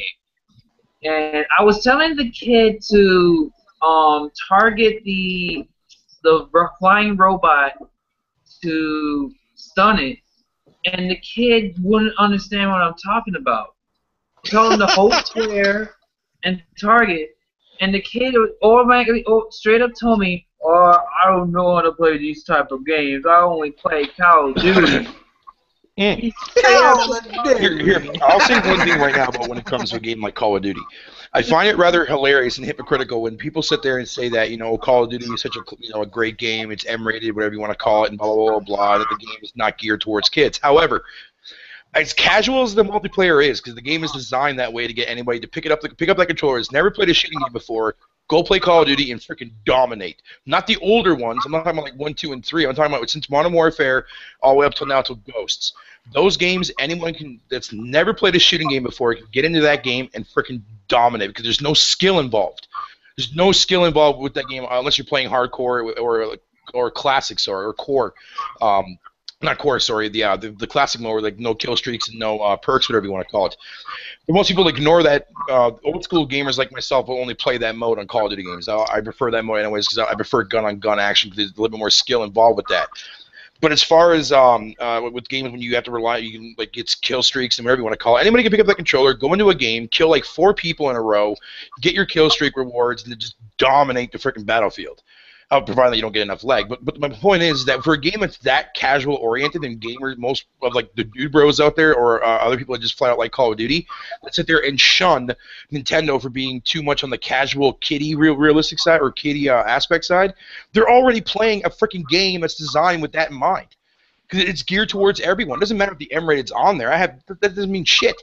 And that goes to prove a point right there in the aspect that Call of Duty is a game that's designed for everyone to pick up and play, and anyone can get into. And the fact that's what Nintendo has been doing every freaking generation since the NES days. And people don't seem to understand that. That whole entire, I'm too old to be playing a game, like Mario-wise. Okay, that's fine, but they mostly critique it from the art style, whatever you want to call it, you know what I mean? But yeah, look at a game like, when people got pissed off at in the fact that the new Zelda game, the way it looks, because it didn't look like the tech demo, fuck off with that shit. Excuse my language. That game, let me tell you something. I saw the trailer for that. Yeah, I prefer the art style that Nintendo chooses to make Zelda the way it looks now. I prefer that over the more realistic approach, man, because realistic games 5 years down the road look like freaking shit. Leading all the way up to what else we've seen come out from that time period. Like, I can go back and play Gears of War 1. That game would look ugly as a mother effer, man. I'm not gonna play that. I don't care. Like, what the hell, man? Let me don't get me wrong. I'm sure people will look at that and me being a little on the bias side, but hey, I'm just stating my opinion as to I prefer art style over graphics. I'll give an example. Twilight Princess was a launch game for the Wii, and it also was like a swan song game for the GameCube. Twilight Princess is one of my favorite Legend of Zelda games, but it has not aged well. What saves it is that it has really good gameplay. I mean, and it's fun, but graphically, it has not aged well. Now, is it like, oh my god, it's fugly? No, but you could see the technical limitations of the Wii, and that people had not yet begun to utilize the power of that system. Yeah, and the art style the art style just does not really, lend itself well to that. Twilight Princess was the only Zelda that I have beaten. Basically, it's the only Zelda game I've beaten. Really? Yeah. Yep. But I do like Twilight Princess, except I only have one beef, and that's the ending. Because Link should have gone with Midna. To hell with anyone who saw that ending and saw what Midna's true form would have been. I would have been like, you know what? Take this damn sword, take this shield. I'm going with her. Oh no, my Exactly, friend. man. Exactly. No, I would no, have had no. myself To a hell piece of with ass. all you guys. To hell with all you guys. I'm going with her. No, Mr. Red Fox. Now I gotta call you out on you being superficial. I'm not superficial. Look, listen. She helped save Hyrule. She wasn't like Princess Zelda. Oh, I can't fight. She was like, you know what? I'm gonna fight. I don't care. She fought for her people. She saved her people. She fucked up Zant. I mean, you helped, but she finished the job. Heck, I didn't even speak for Princess Zelda. No, I was speaking for Elia, the childhood friend. Elia was okay, but Midna was hotter. Oh boy. Which and no, one? I'm not talking about the little. I'm not talking about cursed Midna. I'm talking about in her true form once the curse is lifted. It's like, damn, that's who was riding me this whole damn game. Shit. Like I said, look, Zelda, take this damn sword. You can take this damn shield. Take this stinking hat. I'm going with her. Wait, don't break the mirror until I'm in the Shadow Realm. Okay, now you can do it. I don't want to. Why are you going with her? Look at you. Now look at her. But Isn't it obvious? Another thing I'll go ahead and I'll say real quick too as well is the fact that, a lot of people were saying before in the past as well, like, hey, it would be awesome if Nintendo would allow third-party developers to make a game based off of Nintendo was one of Nintendo's big franchises. Look at what Nintendo's doing with Hyrule Warriors, getting Koei to publish that game, you know what I mean, or Megaforce to develop that game. Nintendo was drastically evolving into something new. Sure, they took their sweet time of doing it, but I'm okay with that because they want to make sure they do it right. Yeah, Nintendo doesn't just jump into some shit. Because remember, the last time they gave third parties a crack at their IPs, let's see, we got Metroid Other M and Hotel Mario and those shitty Philips CDI Zelda games. Yeah, I'm just glad that Nintendo is definitely on good settings, though, on good foot with actual Tecmo Koei and whatnot, because I mean, there's going to be a lot more support coming from that company itself later on in the future-wise with like Ninja Gaiden games. Frank, if this game rocks, kicks ass, and there's no reason why it shouldn't, I want to see a sequel. Damn it, I want to see a sequel to this game. Well, the only reason why that's the only biggest thing that I fear for that game. Only because this is me basing off my judgment of like me being a huge Dynasty Warriors fan. Like these games get kicked up the ass. No, I don't think they're gonna saturate it. Or if they don't saturate that, and here's the thing: even though I hate EA, wouldn't it be cool if they made a Battlefield game, except instead of Battlefield characters or Star Wars characters, you had Metroid characters? That'd be pretty interesting, yeah. Wow. Except you couldn't play as Samus. Samus would be like a hero character, kind of like in Star Wars Battlefront. Like, yeah, exactly. Like, once you kill enough people or complete enough objectives or something, you can call in Samus, and she would like take control of her, and she would just dominate for like maybe like 5 minutes or 3 minutes, and then she'd have to leave. Because if everyone played as Samus, it's like, look, no one beats Samus. Yeah, there's going to be a lot of big things coming from Nintendo. You're going to see a lot more, third-party exclusives coming to Nintendo. Nintendo's going to fund a lot more of these projects. And you're also going to see a lot more third-party developers actually creating different IP characters from Nintendo's franchises. I'm calling it right now. And this generation, it doesn't matter if Nintendo sells, or does not come in first this generation, man. People who are actually riding on those sales, the Wii is already proof of that. And the only reason why I'm saying the Wii is proof of that is that most of the core audience last generation talk shit about the Wii the entire generation, even when it was on top, saying, oh, it's not getting any third-party support from the games that were on the PS3 and on the 360, but yet the Wii already proves that you shouldn't chase after who's in first place in competition because you're not always guaranteed to have the best quality games on your system. Yep. That's the way I look at it. And the Wii was proof of that. Well, it's kind of like what Sakurai said. He said that he's trying to create the best character-driven fighting game. Yeah.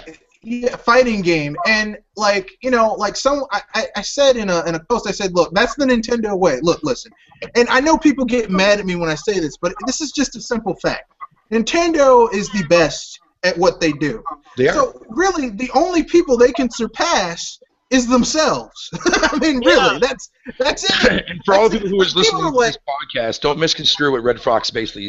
He's not saying that first-party games on Sony are garbage or first-party games on Microsoft but are garbage. The people who are best at what, like, okay, Nintendo had the Wii, which was like dominating last gen. Who?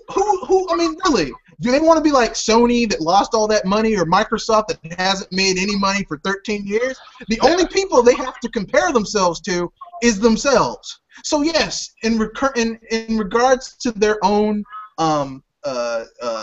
standards, they might be failing. But overall, I'm not worried about Nintendo.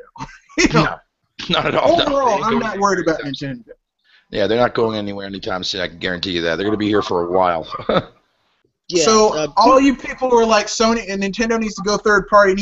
I remember Jason Rubin or someone. Nintendo needs to pull a Sega and go third party. Jason Rubin, man.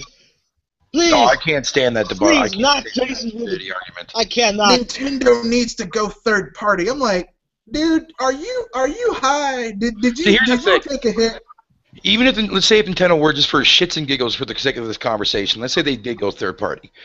Do most of those gamers out there who like to see Nintendo go third party, even though they won't buy their console, but they want their games on their platform preferably, do you think you would actually get a better experience on their console? Do you think their graphics would look any better than what they do now?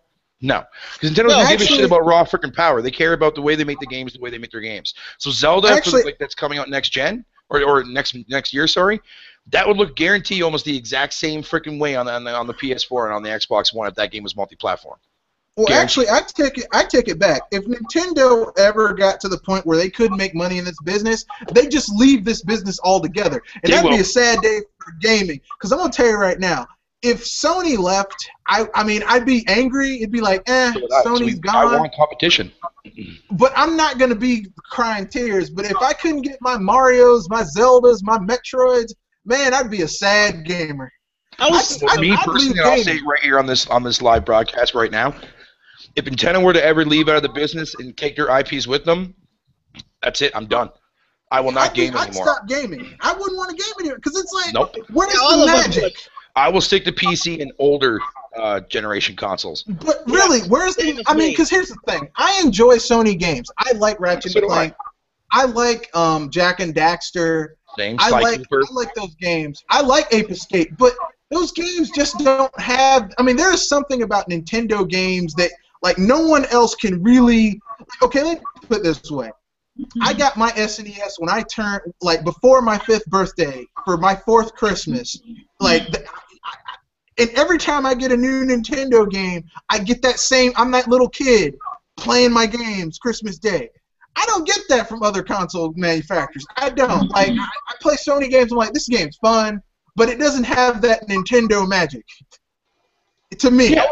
Yeah, there's a lot of games on the PS3 that I've really had a lot of fun with, but it was short-lived for me, though. And to me, that sucks. I mean, that's probably just for me. And I always know a lot of people will sit there and say, well, that's just you as a gamer. And they're right. Yeah, they are right 100% on that, because the fact of the matter is that, I'll play a game, let's say, like Uncharted 2 or Uncharted 3 for its multiplayer, and I had a freaking hell of a lot of fun time playing that. But again, it was short-lived for me. I got bored of it after 2 weeks of playing it nonstop. Final Fantasy 13, beat that game. It was just like what you did there, Red Fox. I beat it in 7 days with barely any freaking sleep at all. Freaking period. Let us not speak of that monstrosity. I'm okay with the series. I mean, I can understand. Here's the thing that gets me. Okay. Here's the thing that gets me. The dude's like, look, listen. Anyone here who grew up playing Nintendo games, those games came from Japan. You are at heart a Japanese gamer. Yep. Japanese gamers didn't like Final Fantasy 13. Why are you lying to us, telling us that they like this game? I remember when 13.3 came out, and the dude's like, "Well, we made it better by we made Lightning's boobs bigger." I'm like, seriously? Show us your lightning That's your big contribution to this game is making a character's bust bigger? You, sir, are a shitty game designer. You need to be fired. I expect that from Tech McCoy, or even when Team Ninja, when Tomonabe was still there. But if it was Tomonobu Itagaki, I'd be like, okay, yeah, because this is the Dead or Alive guy. But from Final Fantasy, look, listen, I don't care about graphics on Final Fantasy games. No, I like story. I like character development. I like cool weapons, exploration, going to new towns, doing side quests. That's what I like. You take that away from me, you're just a generic game to me. I'm sorry.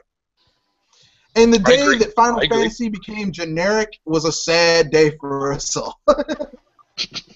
Yeah. Well, there's two things I wanted to go back. The whole dealings between Nintendo and Sony with that SNES PlayStation. Now, yes, Red Fox. I do agree that Sony was definitely Nintendo acquired IPs, but here's the thing where I stand that Nintendo did wrong afterwards. It's how for me, I would have just gone in front of them, see this, put this paper in front of their face, and actually tear it up right in front of them. I would say that is much more respectable than what Nintendo did back then. So yeah, the blame goes on which was what? Not both just sides. Saying hell no or going with Phillips. Actually, not even telling Sony that they're done with that deal, and then just go with Philips just like that. That to me is here's the thing. Sony was look, either way Sony was trying to screw over Nintendo. Sony was going to either take their IPs and get the vast majority of profits from it, like license the IPs and get a huge amount of control over them, over Nintendo, which is what they wanted to do. Yes, I agree. You know, or they were going to, I mean, either way, Sony was going to enter into because Sony wanted to push their format. The only reason they teamed up with Nintendo was to push their format. That's what Sony's been doing, is pushing their damn format. Since the PS1 on, they want to push a format. And, you know, that's their business model. You know, they didn't mind losing money on the PlayStation 1 or the PS2 because they were pushing DVDs format and their music technology. Like, here's the thing that shocks me about Microsoft. Microsoft's like, we need to catch up with the Sony. You dumb bastards are using Blu-ray technology. So for every Xbox One you sell, you have to give money to Sony. You are dumb. I'm sorry. You are a dumb moron. I mean, listen. And here's the thing. With streaming, you don't even need Blu-rays. If you have Netflix, Blu-rays are kind of irrelevant. Yeah, you don't get to see 1080p or the 200, whatever the max setting for Blu-ray is, but damn, look, when you're watching a movie, I mean, I've never been watching a good movie and said, this would be better if it was in Blu-ray quality. I was like, well, I just want to watch the movie. Stupid. Yeah, well, now, my number two, I actually wanted to make this a bonus round about the resolution and frames thing, just because I saw a comment of our last podcast asking why are we harping on Sony and not Nintendo, and that was one of the bonus round. Here's what I say. Everybody that just listened to what Mr. Red Fox, Gilligan, and Bear Hugger said, how I'm saying is, Nintendo never did promise about the whole resolution and the whole frame rate. No. In fact, they never say anything about resolution or frame rate at all. It's just speculation Exactly. or from the Well, developer. not entirely true. There has been a couple moments though too, Gil, like, when Reggie would come out and talk about like Mario Kart 8, for example, and about its resolution and frame rate, but that was pretty much basically about it. But I think that was only during one interview that I read online somewhere. Look, the only time Nintendo talks about resolution and frame rate is when they're 100% damn sure that it can actually reach those points. Like, Yep. I remember Masahiro Sakurai during his during the Direct, the Smash Bros. Direct was like, oh, well, okay, the 3DS version is 1080p, 60 frames per second. The trophies and assists are, however, the assist trophies are actually 30 frames per second. Now the Wii U version is 1080, 60 frames all the time. And you know, look, listen, Nintendo, generally speaking, doesn't bullshit people about technical specs, okay, when it comes to stuff like that.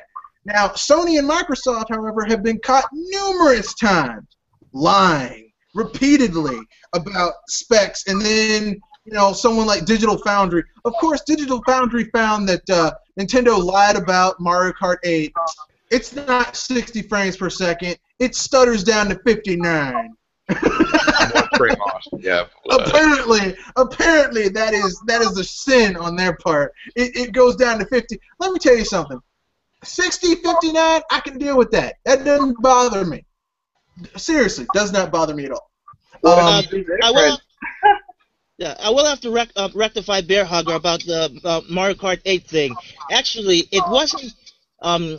That comment wasn't from the horse's mouth, as in Nintendo themselves. Oh, I thought it was. Yeah, I remember clearly. I stand corrected. Right. But see, yeah. To also add to that comment, the guy asked about like why a lot of us dog on Sony. Look, I can admit to a lot of the flaws that Nintendo does. I'm not scared to come out and admit to that stuff. I mean, we all know about the Virtual Boy being a flop. You know, the Game Boy Micro was whatever the hell that was. Yeah. You know, we can admit to cool? Nintendo having a rocky start with the 3DS, same with the Wii U. I can acknowledge all that crap. But does it affect me as a gamer? No. No. But I will say this much about Nintendo: when something's failing, they will. If it's not worth it, they will drop that shit. Exactly. Like the Virtual Boy, they were like, you know what? Sony's still messing with people with the Vita. Hey, keep it for the indies. Any AAA games coming? That'll be a difficult proposition. But hey, keep it for the indies. Yeah. Look, another thing is the reason why, like especially like with me, for a lot of my YouTube videos that I do related towards, or I've mentioned Sony, I talk about things about Sony that worries me, like PlayStation Now that worries me. I don't want to see Sony lose a lot of money with this stuff. I don't think like the whole entire infrastructure with it is all that great. Their subscription base for each game is pushing it like beyond, way past the goddamn boundaries. But I mean, you're never gonna sit there and hear me say, "Oh, well, F Sony for being like one of the worst companies in the world." I'll never say that. But at the end of the day, I can at least sit there and admit to a lot of the things that I somewhat throw caution at towards what Sony is doing in this business, because I think a lot of the stuff they are doing is complete outright bogus bullshit. At the end of the day, we're not purposely dogging on Sony just to piss you Sony fans off or the fanboys off. But if they do some bullshit, I mean, I'm sorry. Like, I had a whole thing called Stupidity. I had a whole section on my channel called Stupidity in Gaming, and it's since rolled into Bullshit Busters. But, I mean, I used to be like, Sony, they lied about their sales numbers yet again. Like, people like, they sold these many consoles. Man, they rolled up the PS2, PS3, and PS4 sales, and they rolled up the PSP and Vita sales. I cannot trust them. I mean, it would be the equivalent of Nintendo saying, like, we sold 50 million units this month if you include the Wii U, and the Wii. And no, the Wii, the Wii U, the 3DS, the DS, and the Game Boy Advance. I mean, I'm like, dude, you can't. That is. They still haven't told us how many Vitas they've sold, because the Vita is selling horrifically. And people are like, well, it's okay in Japan. No, it isn't, and I'll tell you why. The Vita isn't doing well in Japan because their biggest game of the year just dropped. Freedom Wars. Freedom Wars has sold like 350,000 units. 300, maybe 360,000 units. Their biggest game of the year, and it still didn't push them above the 3DS in Japan. Now, Nintendo's 3DS, one of its 3 biggest games of the year thus far just dropped. Yokai Watch 2. Yokai Watch 2 has sold 2 million. It sold 1.8 million units in like 3 days. I mean, damn. And look, it's not gonna touch. Yokai Watch 2 is not gonna touch the numbers that Pokemon Alpha and Omega is gonna sell. You know what I'm saying? Or 3DS Smash Brothers is gonna sell. So what I'm saying is this: for all you people that love the Vita, look, listen. I owned a Game Gear and a Nomad and a Neo Geo Pocket. Look, let it go. Just stop trying to be Weekend at Bernie's with the dead guy and your hand up. He's still alive. No, it's dead.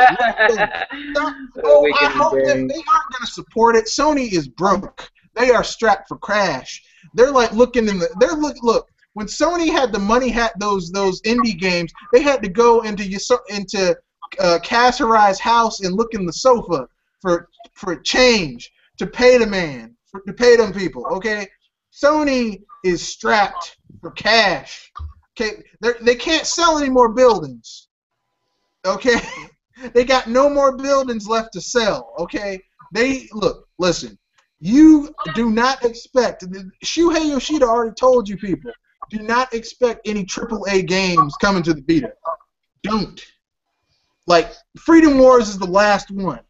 It's the last hurrah. So just please stop. Stop going to chat rooms. It's still it's dead. Okay. Well, remember, Yoshida also came out and stated on the record too as well that don't expect a whole lot of AAA titles from Sony this generation, man. Yeah. So please they can't afford it. Stop. They can't afford it. Stop. Look. The PS3 was the equivalent of Sony basically playing the knife game with their hand and then stabbing all their fingers and their hand and then switching to the other hand and having someone do it and stabbing that hand too and then stabbing themselves in one eye. I mean, Sony just devastated themselves with the PS3. Yeah, they lost a lot of money in the PS3 generation, so now they got to have when you add in the fact that they're losing market share on everything else. Okay, like their electronics division is losing money too, because you want to know a little company that's kicking their ass in Japan, Panasonic. Wow. Panasonic is kicking Sony, and Panasonic is like the Nintendo to Sony's Sony.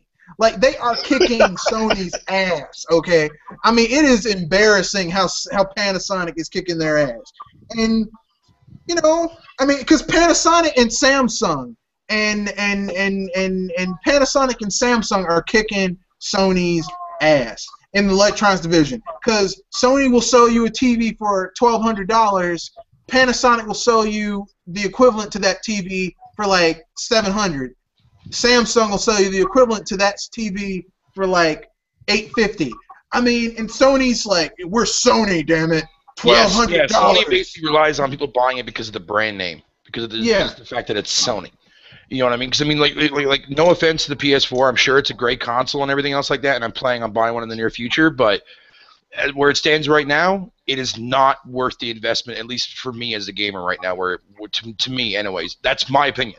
So before anybody gets in the comment section and starts riddling on me or whatever you want to call it, what the hell are you talking about? It's just my opinion. It's me as a gamer that I have yet to see anything to come out for that. And I'm sure Sony will definitely prove me wrong because they do it every generation.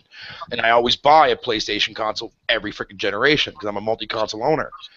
But Nintendo's usually always the main console of choice that I always go to at the beginning of every generation, with the exception of the Wii, because that console was a whore and a half to find on the market for the first, 2.5 years? Yeah, they ran out of. Yeah, I got mine early though, so the demand for it was crazy good. No, here's all I'm going to say about so basically when I looked at E3 and when Sony and Microsoft had their initial reveals for their consoles last year, I was like, this shit doesn't look like anything I want to own. And then I was like, okay, they have to convince me at E3. E3 came around. I'm like, what the? These do not look like games I really want to play. And Gamescom came around. I'm like, damn. I mean, it's like here's the thing. These people need to convince me that they have games that I want to play on their system. And all I'm saying is, well, we've got a timed exclusive. It's going to be on PC too, or it's a derivative of the first-person shooter. I'm like, I need something new. I need something that's really going to catch my eye. Well, I mean, I liked No Man's Sky until I found out it was going to be on PC. Really so.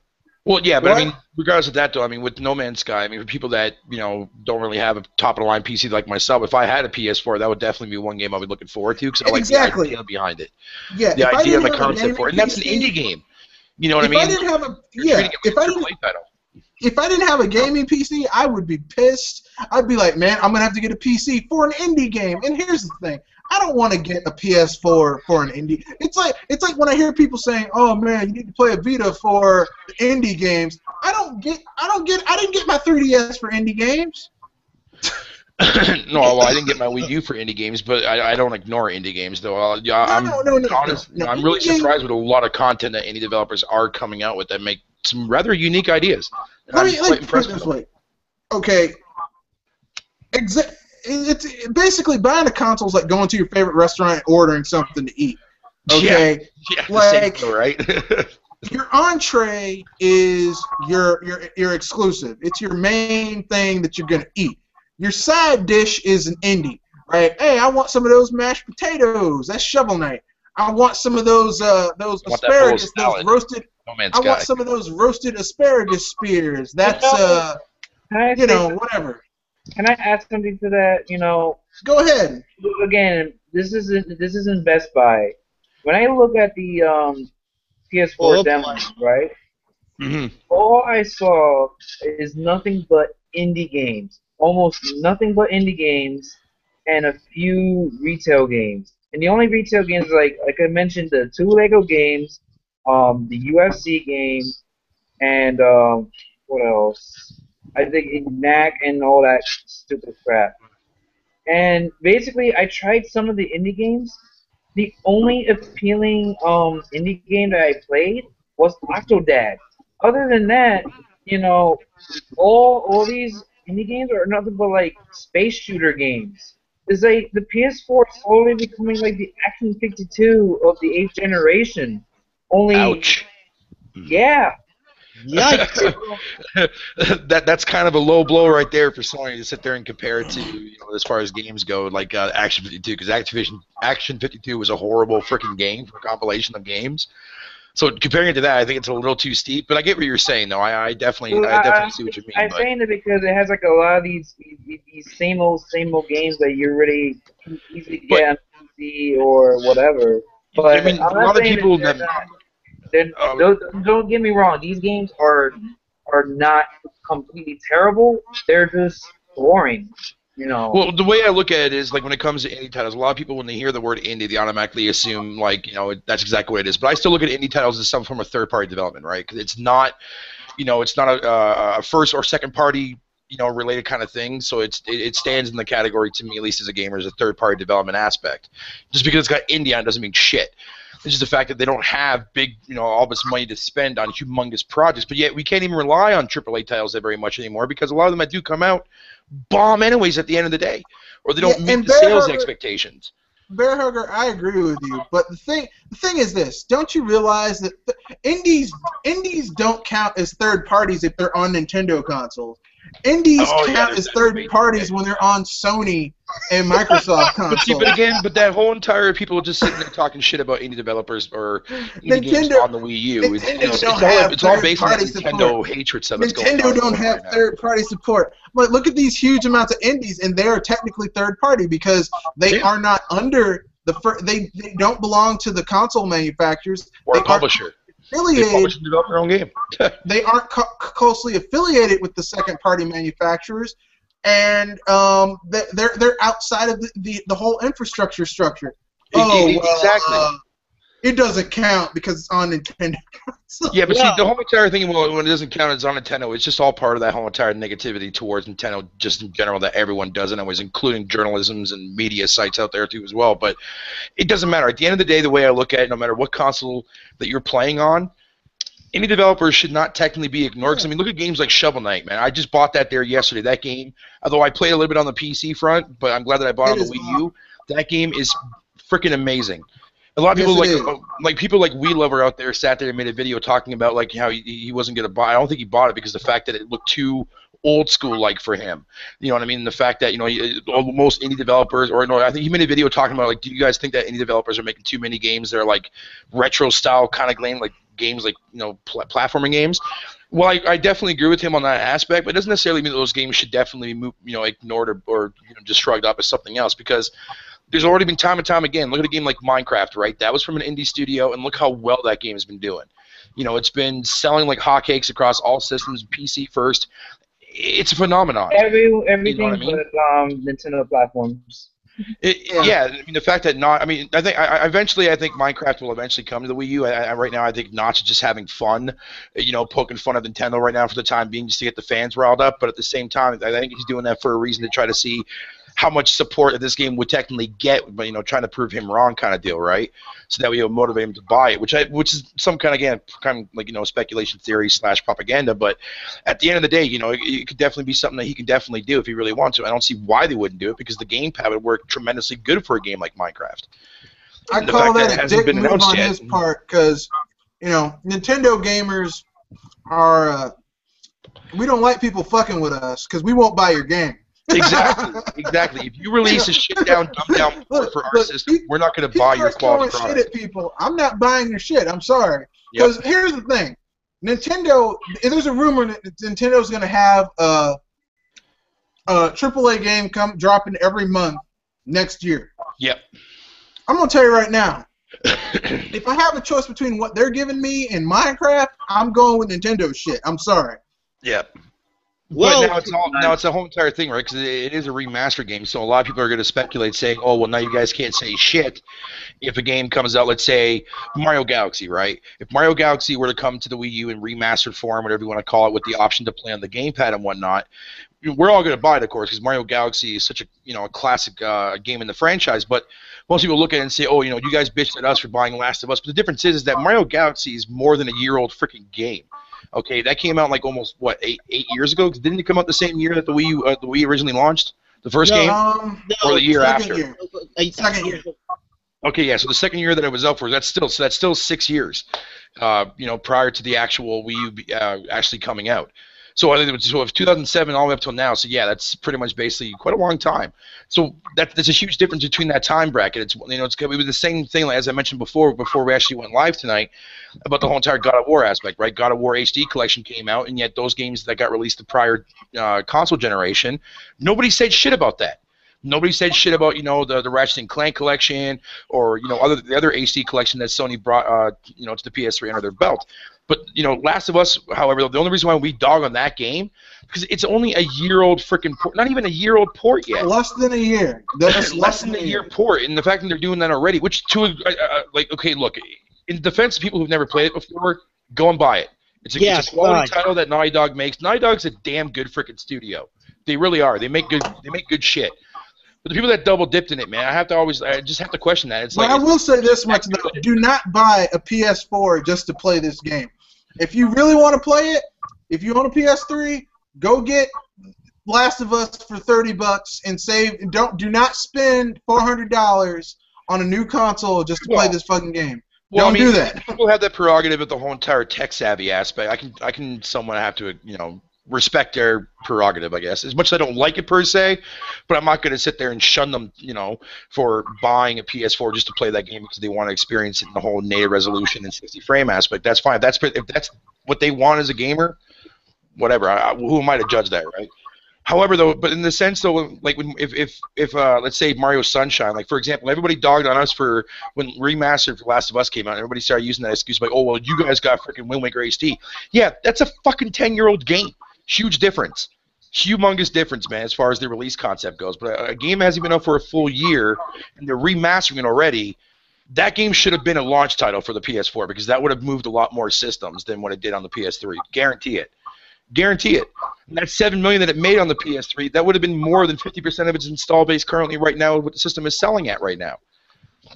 But no, they wanted to, have people double dip into that game, which is, like I said, I've already said my piece in that matter in a video, and I'm not even going to discuss that factor. I'm against that kind of crap, but if it's an actual game that's worthy of the actual price, which in this case to a lot of PlayStation fans out there that like Last of Us, who am I to judge and say otherwise, right? Because, it would be kind of the same thing, too, as well if Last of Us was like a 6-year-old game or came out at the launch of the PS3. We wouldn't be saying that shit right now, but we're just saying it in the sense that the fact that it's not even a full-year-old game, and hence the reason why we're dogging on the game so much.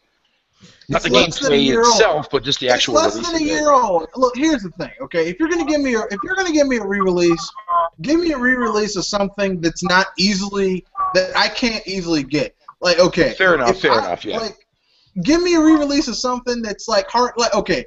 If they gave me a re-release of Gauntlet Legends for the N64, brought it over to the Wii U and the next-gen consoles with upgraded graphics and new areas, and the music has been orchestrated, all that stuff, I'd be like, damn, this is worth buying.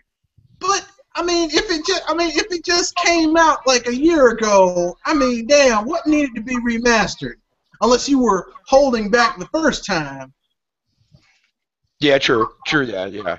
Well, see, that's what I'm saying. That's why when people dogged on a lot of people that bought the remaster or the HD version of Wind Waker, people were pissed about that. It's like, oh, why are you buying that game? Why are you buying that game? You give us shit for buying Last of Us. And it's like, look, a 10-year difference to a game that hasn't been out for a full year, whatever. They could have just came out with a regular version of the PS4 and not even called it remastered. Then we would have never said shit.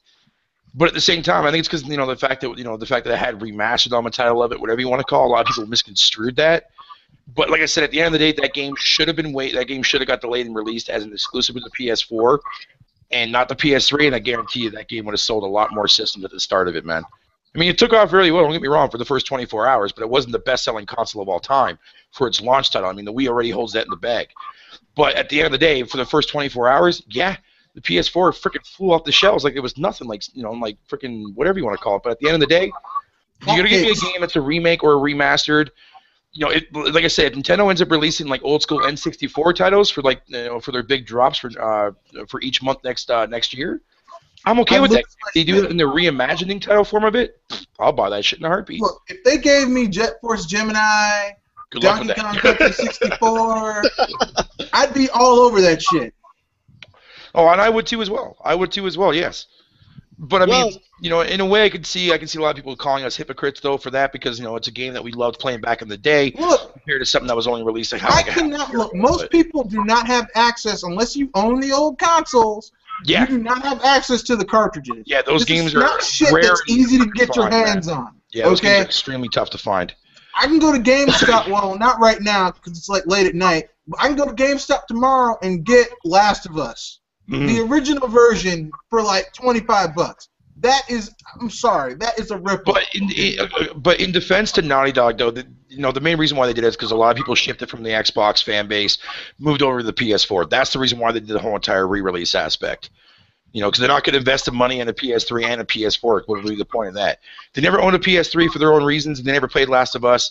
Those people who never played Last of Us before that bought a PS4 should have the right to play it and not even care, not even say anything against them at all, period.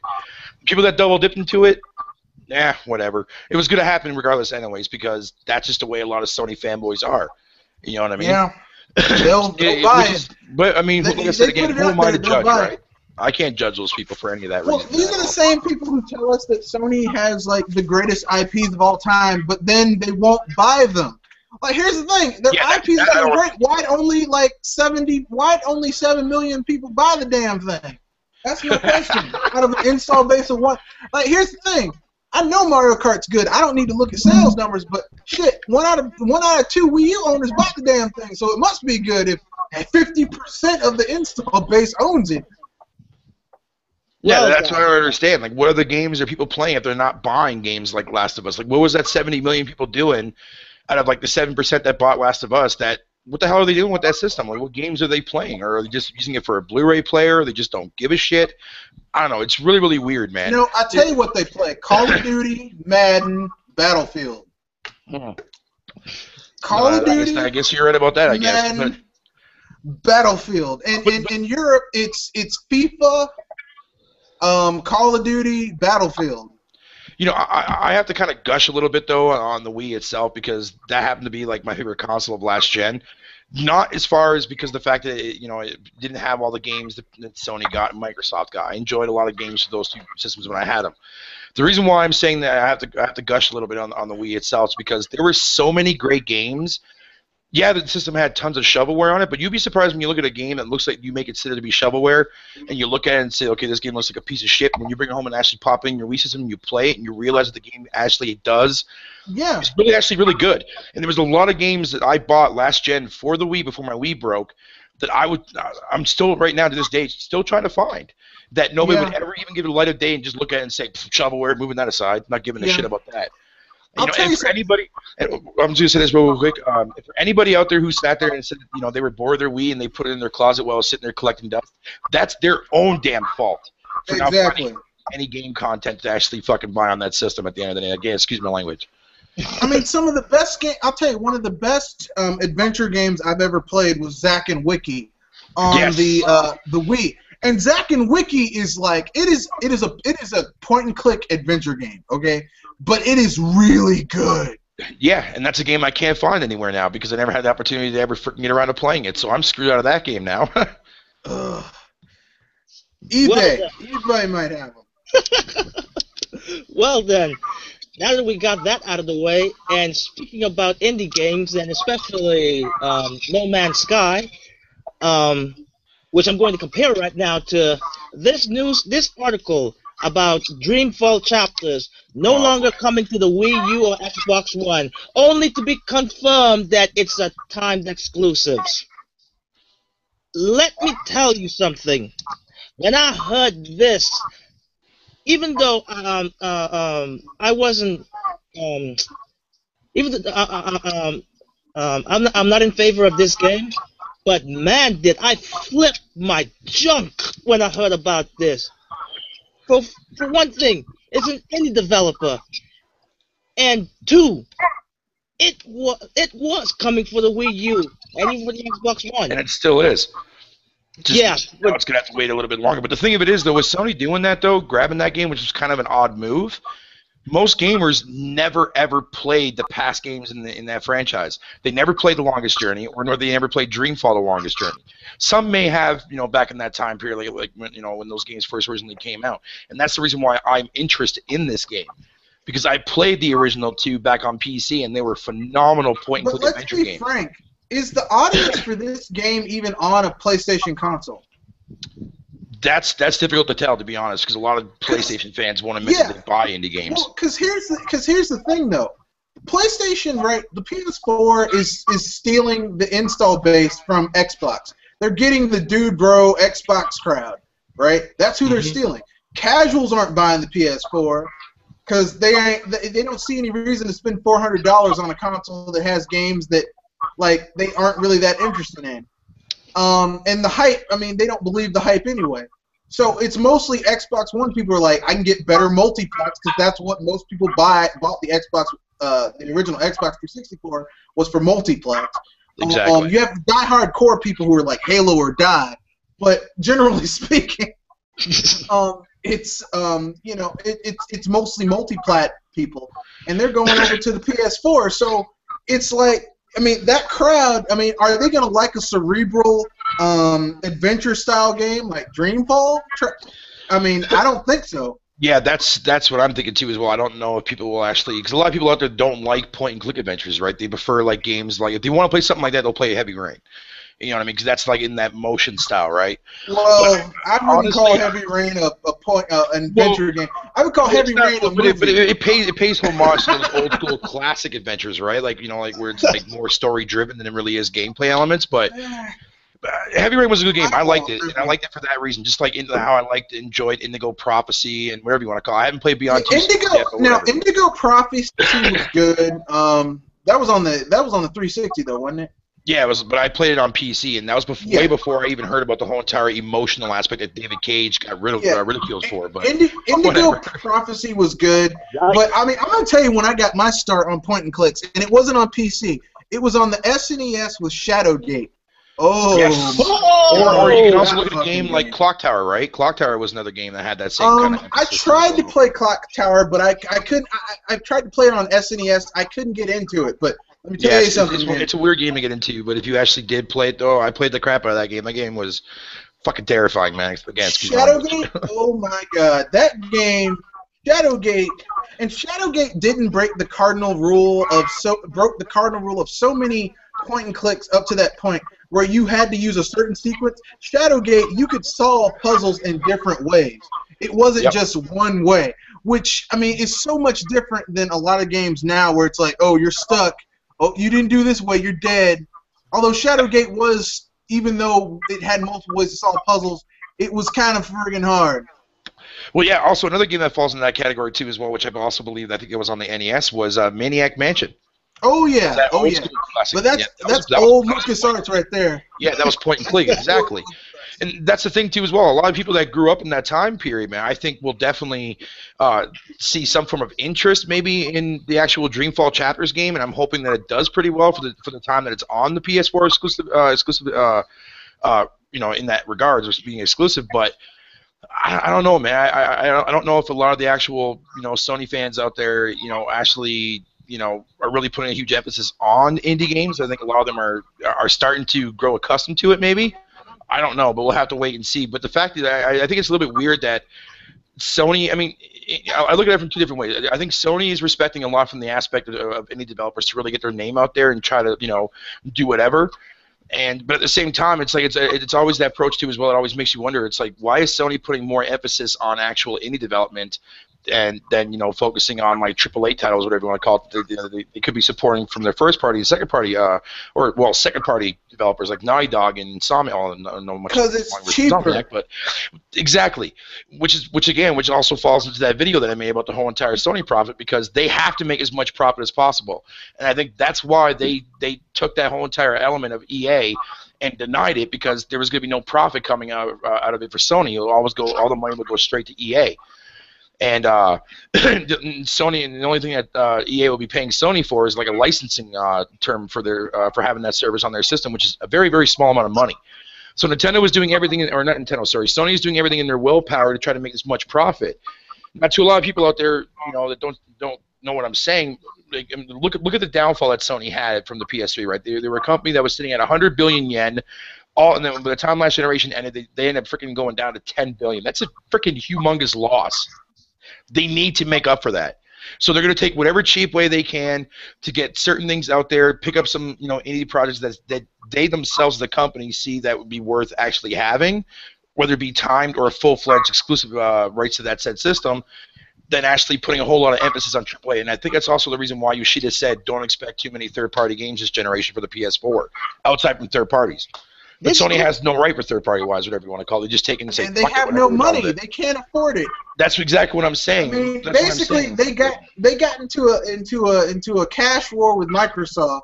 And here's the thing: you ain't getting it. Look, listen. Nobody is winning a cash war with Microsoft. No. Okay, as long as they have their monopoly with software. I'm sorry, you will. Sony will never have the Microsoft money. Okay? It ain't gonna happen. Here's what I find really kind of pet peeved about this.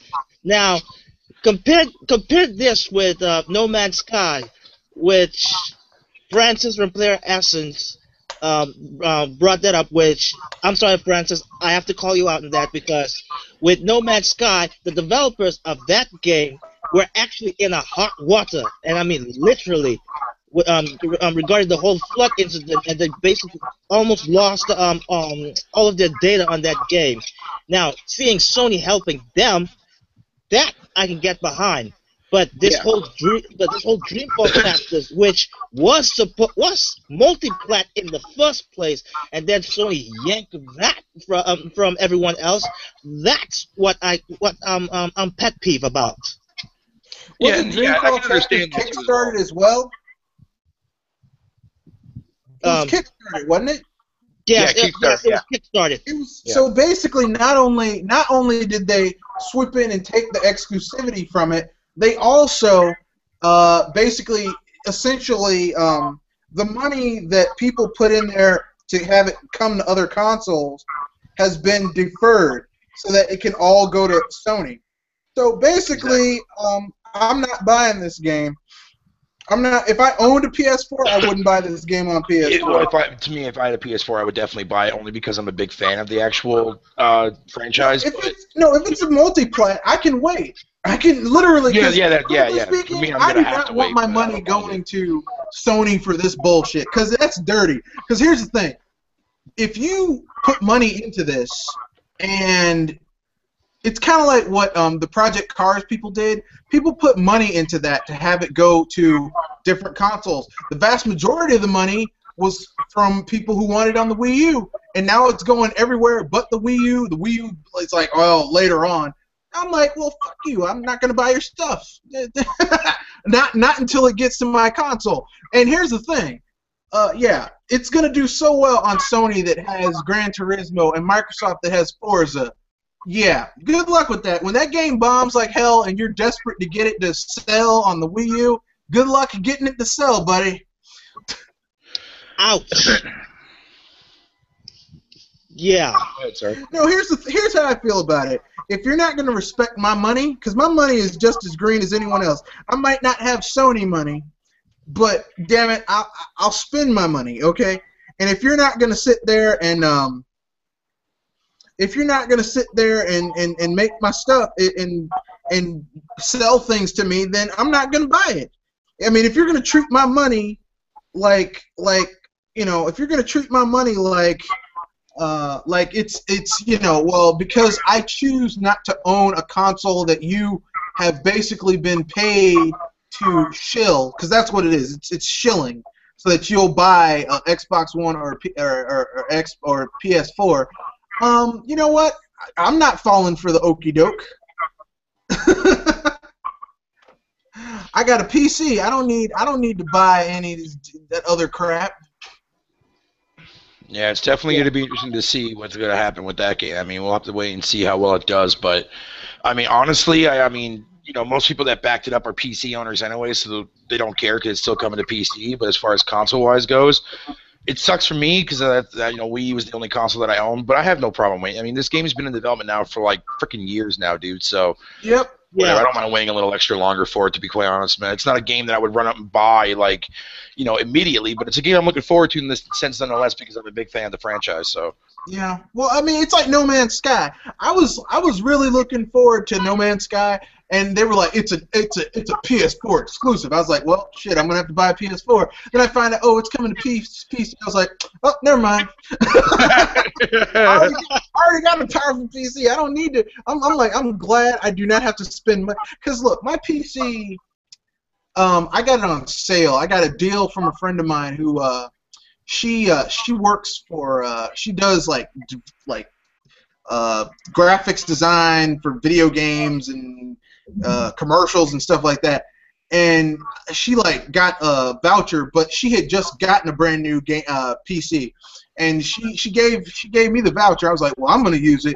And this PC, I mean, literally the amount of this PC cost, I could have easily gotten 2 next-gen consoles, but I was like, you know what? No, I'm gonna get a gaming PC that's really powerful instead.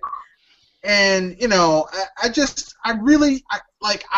I'm glad I did it because I do not want to buy a gaming console with subscription fees, because in about 5 years, if I wanted to get all the functions and features, I would have spent more than I spent on this gaming console.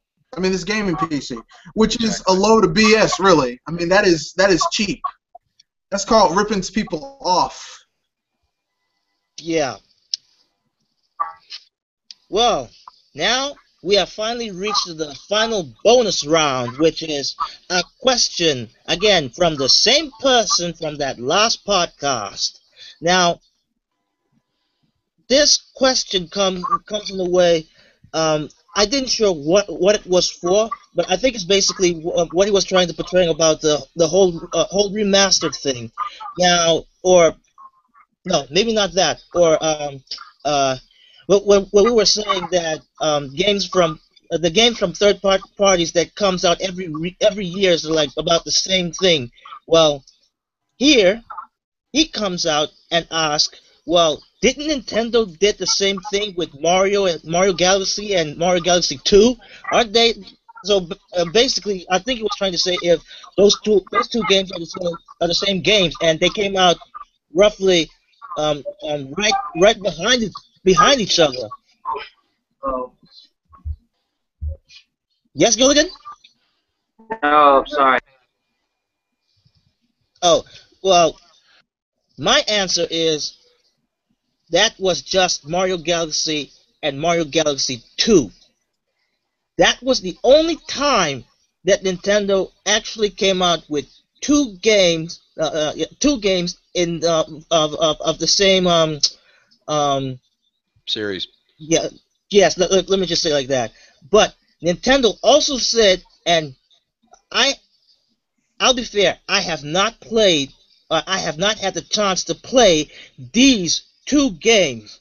But Nintendo, or should I say Miyamoto himself, said that there were ideas in Mario Galaxy 2.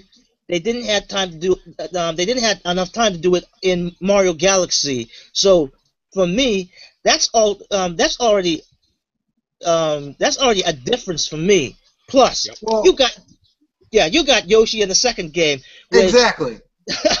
Exactly. Like Yoshi, like literally Yoshi in Mario Galaxy 2 made it into an entirely different game. I mean, literally, it played very. I mean, yeah, a lot of the running and jumping was the same, but when you added Yoshi in a lot of those levels, it was completely different. So when people tell me, and the thing is this, okay, very rarely do you get two Mario games. As a matter of fact, in Mario Galaxy 1 and 2 is the first time since the NES. Well, I guess you could also consider Super Nintendo 2 as well with Super Mario World and Super Mario World 2 with Yoshi's Island. Yeah, but Yoshi's Island was more of a spin-off than a Mario. Because believe me, I was was one of those people that yeah. when they announced it, I was like, man, another Super Mario World, because I loved Super Mario World. And then I got it, and I was disappointed because I'm like, this isn't Super Mario World 2. Yes. But here's the thing. Here's the thing that's really crazy about Galaxy, because this is actually rather interesting and kind of awkward too. A friend of mine noticed that when he went back recently and played through, or when he was playing Galaxy 2 for that matter, he noticed that it's pretty much basically the sense that when you beat that game, Rosalina pretty much basically says the exact same thing that she says at the end of the first game, and essentially basically makes the game in an alternate universe pretty much based. So at the same time as Galaxy 1, Galaxy 2 is also happening, which is kind of strange. But when he made that discovery, and then people were like, holy crap, you know what? I never even thought of that. That's the kind of deep shit that Nintendo adds to their games that no one even discovers until years later. After when those games come out. And that's fascinating for me. Well, not just that. When you think about it. Mario Galaxy introduced you to... Guys, sorry to cut you for a moment, but I think I'm gonna make my apparent leave because my cousins are here and I haven't seen them in a while. So. Okay then, man. No problem, buddy. Thanks a lot. We're about to wrap up anyway, so it's cool. This is Gilligan Stash, and I'm signing out. Later, buddy. Okay, cool, man. See you. But no, the thing is this, right? If you played Mario Galaxy 1 and 2 and you meet with Rosalina, you essentially meet the god of the Mario universe. Because think about it. Rosalina is the caretaker. She's called the Mama by the Lumas. Lumas create galaxies and planets and shit. If the very things that create the universe call you Mama, you're God. Exactly. That's what I mean. The fact that a lot of people didn't even notice that the first time when they played through Galaxy 2, they had no idea that they were playing in an alternate reality form of Mario Galaxy 1 that was going on at the exact same freaking time. I mean, that's why I play as Rosalina in Mario Kart. I'm like, look, she's God. She's freaking, look, you can't beat God, baby. She's God. Dude, you have a little secret crush on her, don't you? I won't say I have a crush on her, but, I mean, look, Rosalina is God, okay? Rosalina is totally God, okay? She is the God of the Mario universe. Now she's a rather offhand god because Bowser comes in, steals the Cosmic Observatory, steals the Lumas, steals the Grand Star. She's like, Not do anything. Go get him back. No, the first time we've actually seen her beat somebody down was in 3D World. Yeah. But she's look. Oh wait, no wait. Well, 3D World and now in Smash. Yeah. With those Lumas, she's gonna totally kill people now. And apparently she has a rival, which is Palutena. Yes, the god of the Mario universe. There's a goddess in the Kid Icarus universe. I'm gonna put my money on Rosalina though, because I don't think Palutena is called Mother by the very beings that create everything in a friggin' universe. Yeah. I mean, she may be like. Let me put it this way. It's kind of like people like, oh man, Robin's so awesome. Lucina's so badass. I'm like, look, Captain Falcon was kicking her ass. He had just messed up Crom, and I guarantee that if you had watched that video long enough, you would have seen him beating down Robin. Look, Captain Falcon's badass. Just like in that other thing where we saw Link fighting Kid Icarus, Link was messing up Kid Icarus, and he was going to mess up Palutena too. Look, listen, you do not mess with a dude who has the fighting experience of everyone else who has ever wielded the Triforce of Courage. You're talking hundreds of years of fighting skills in one dude. That little dude with the wings better watch his ass. I can fly, bitch. I have the fighting experience of 500 people. What are you gonna do? What? Oh God! Who said something in the comment section? Just read it out, cause I'm not opening that thing. What'd they say? All right. This is from Super Mario 1999, Pokemon Nerd 2000. I have a question for you guys. If you don't like how the remakes came within 1 year of their release, what did you guys think of Super Mario All-Stars plus Super Mario World and Donkey Kong Country for the GBA? Those remakes were a waste of time, in my opinion. I kind of understand why people would get Super Mario World with Super Mario All-Stars if they never played either games and are Mario fans, but Donkey Kong Country for the GBA should have never been made because it was already there for the Game Boy Color. So options, I guess. I don't really have to answer that question.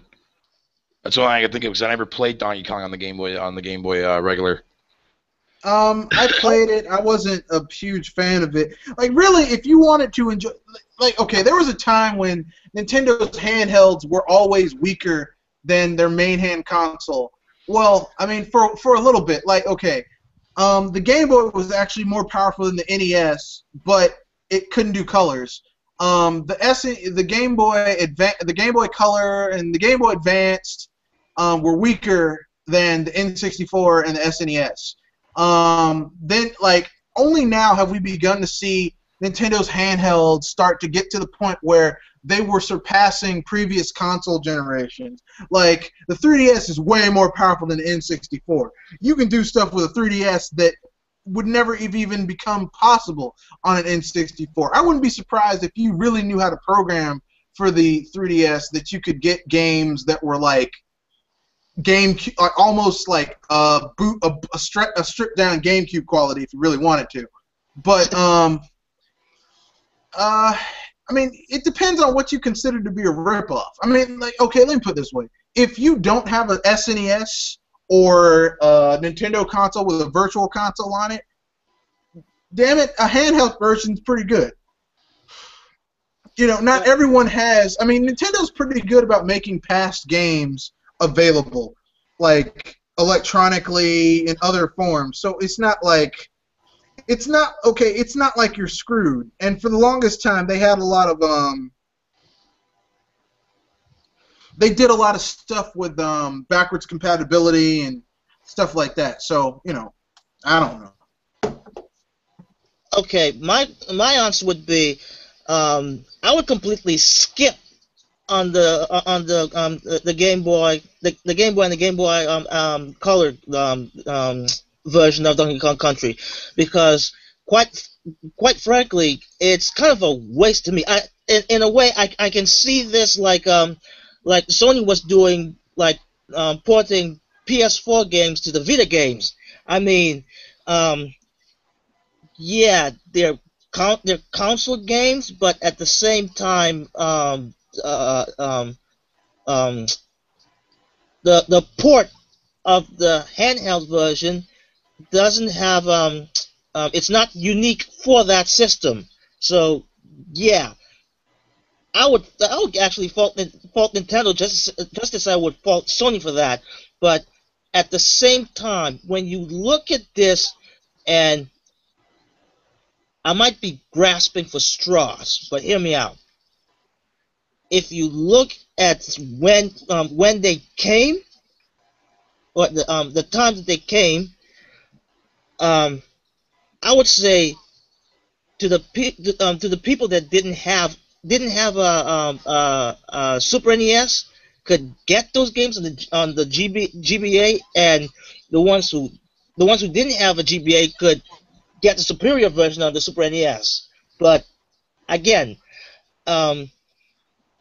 it's kind of a waste of time, a waste of resource to me. Well, I mean, not just that. But I forgot to say this.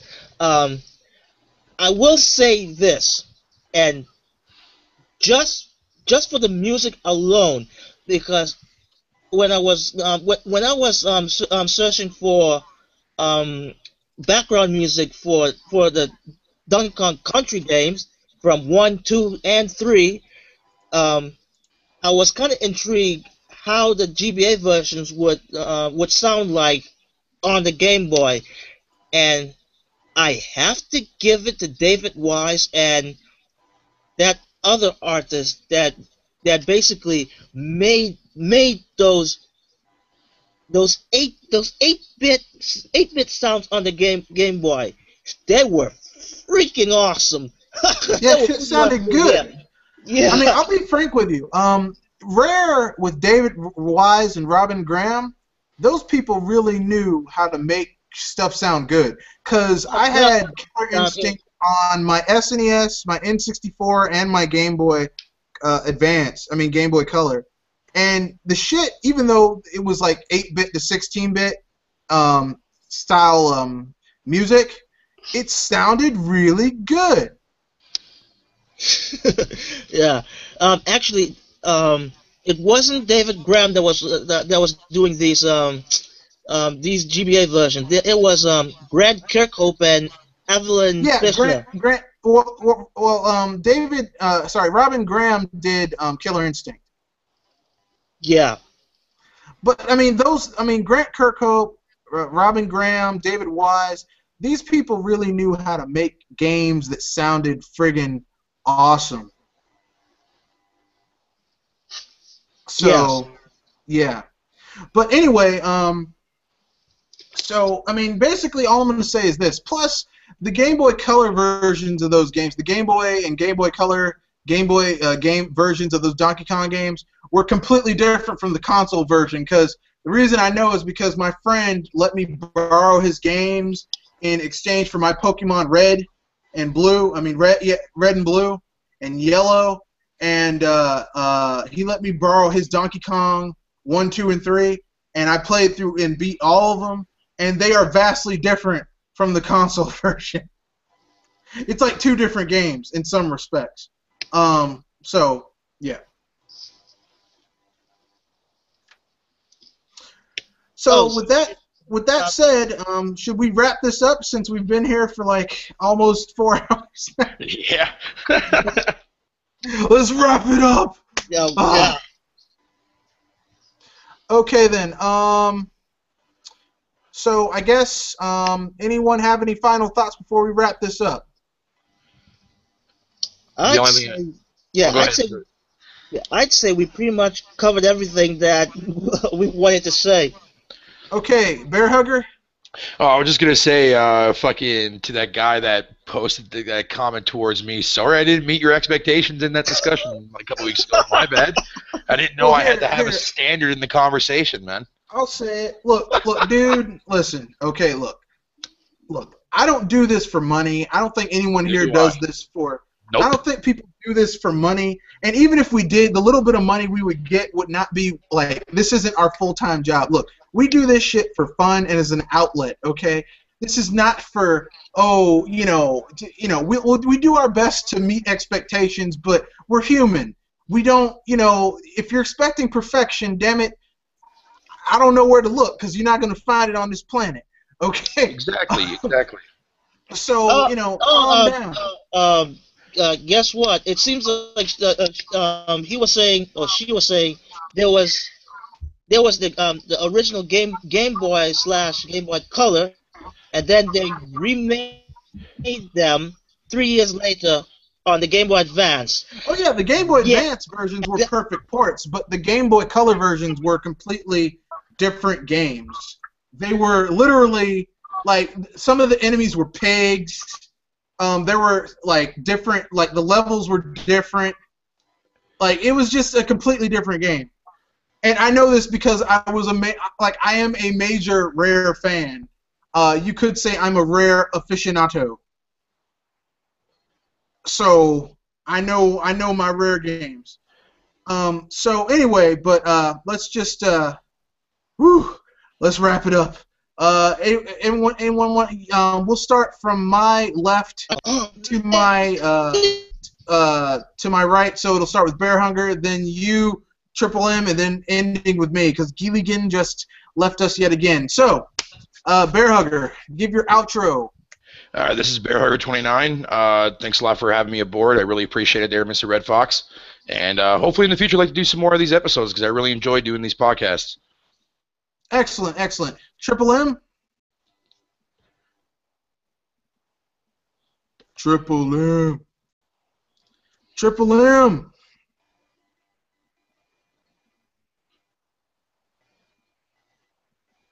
Wait, is that me or something? Or I'm a little confused.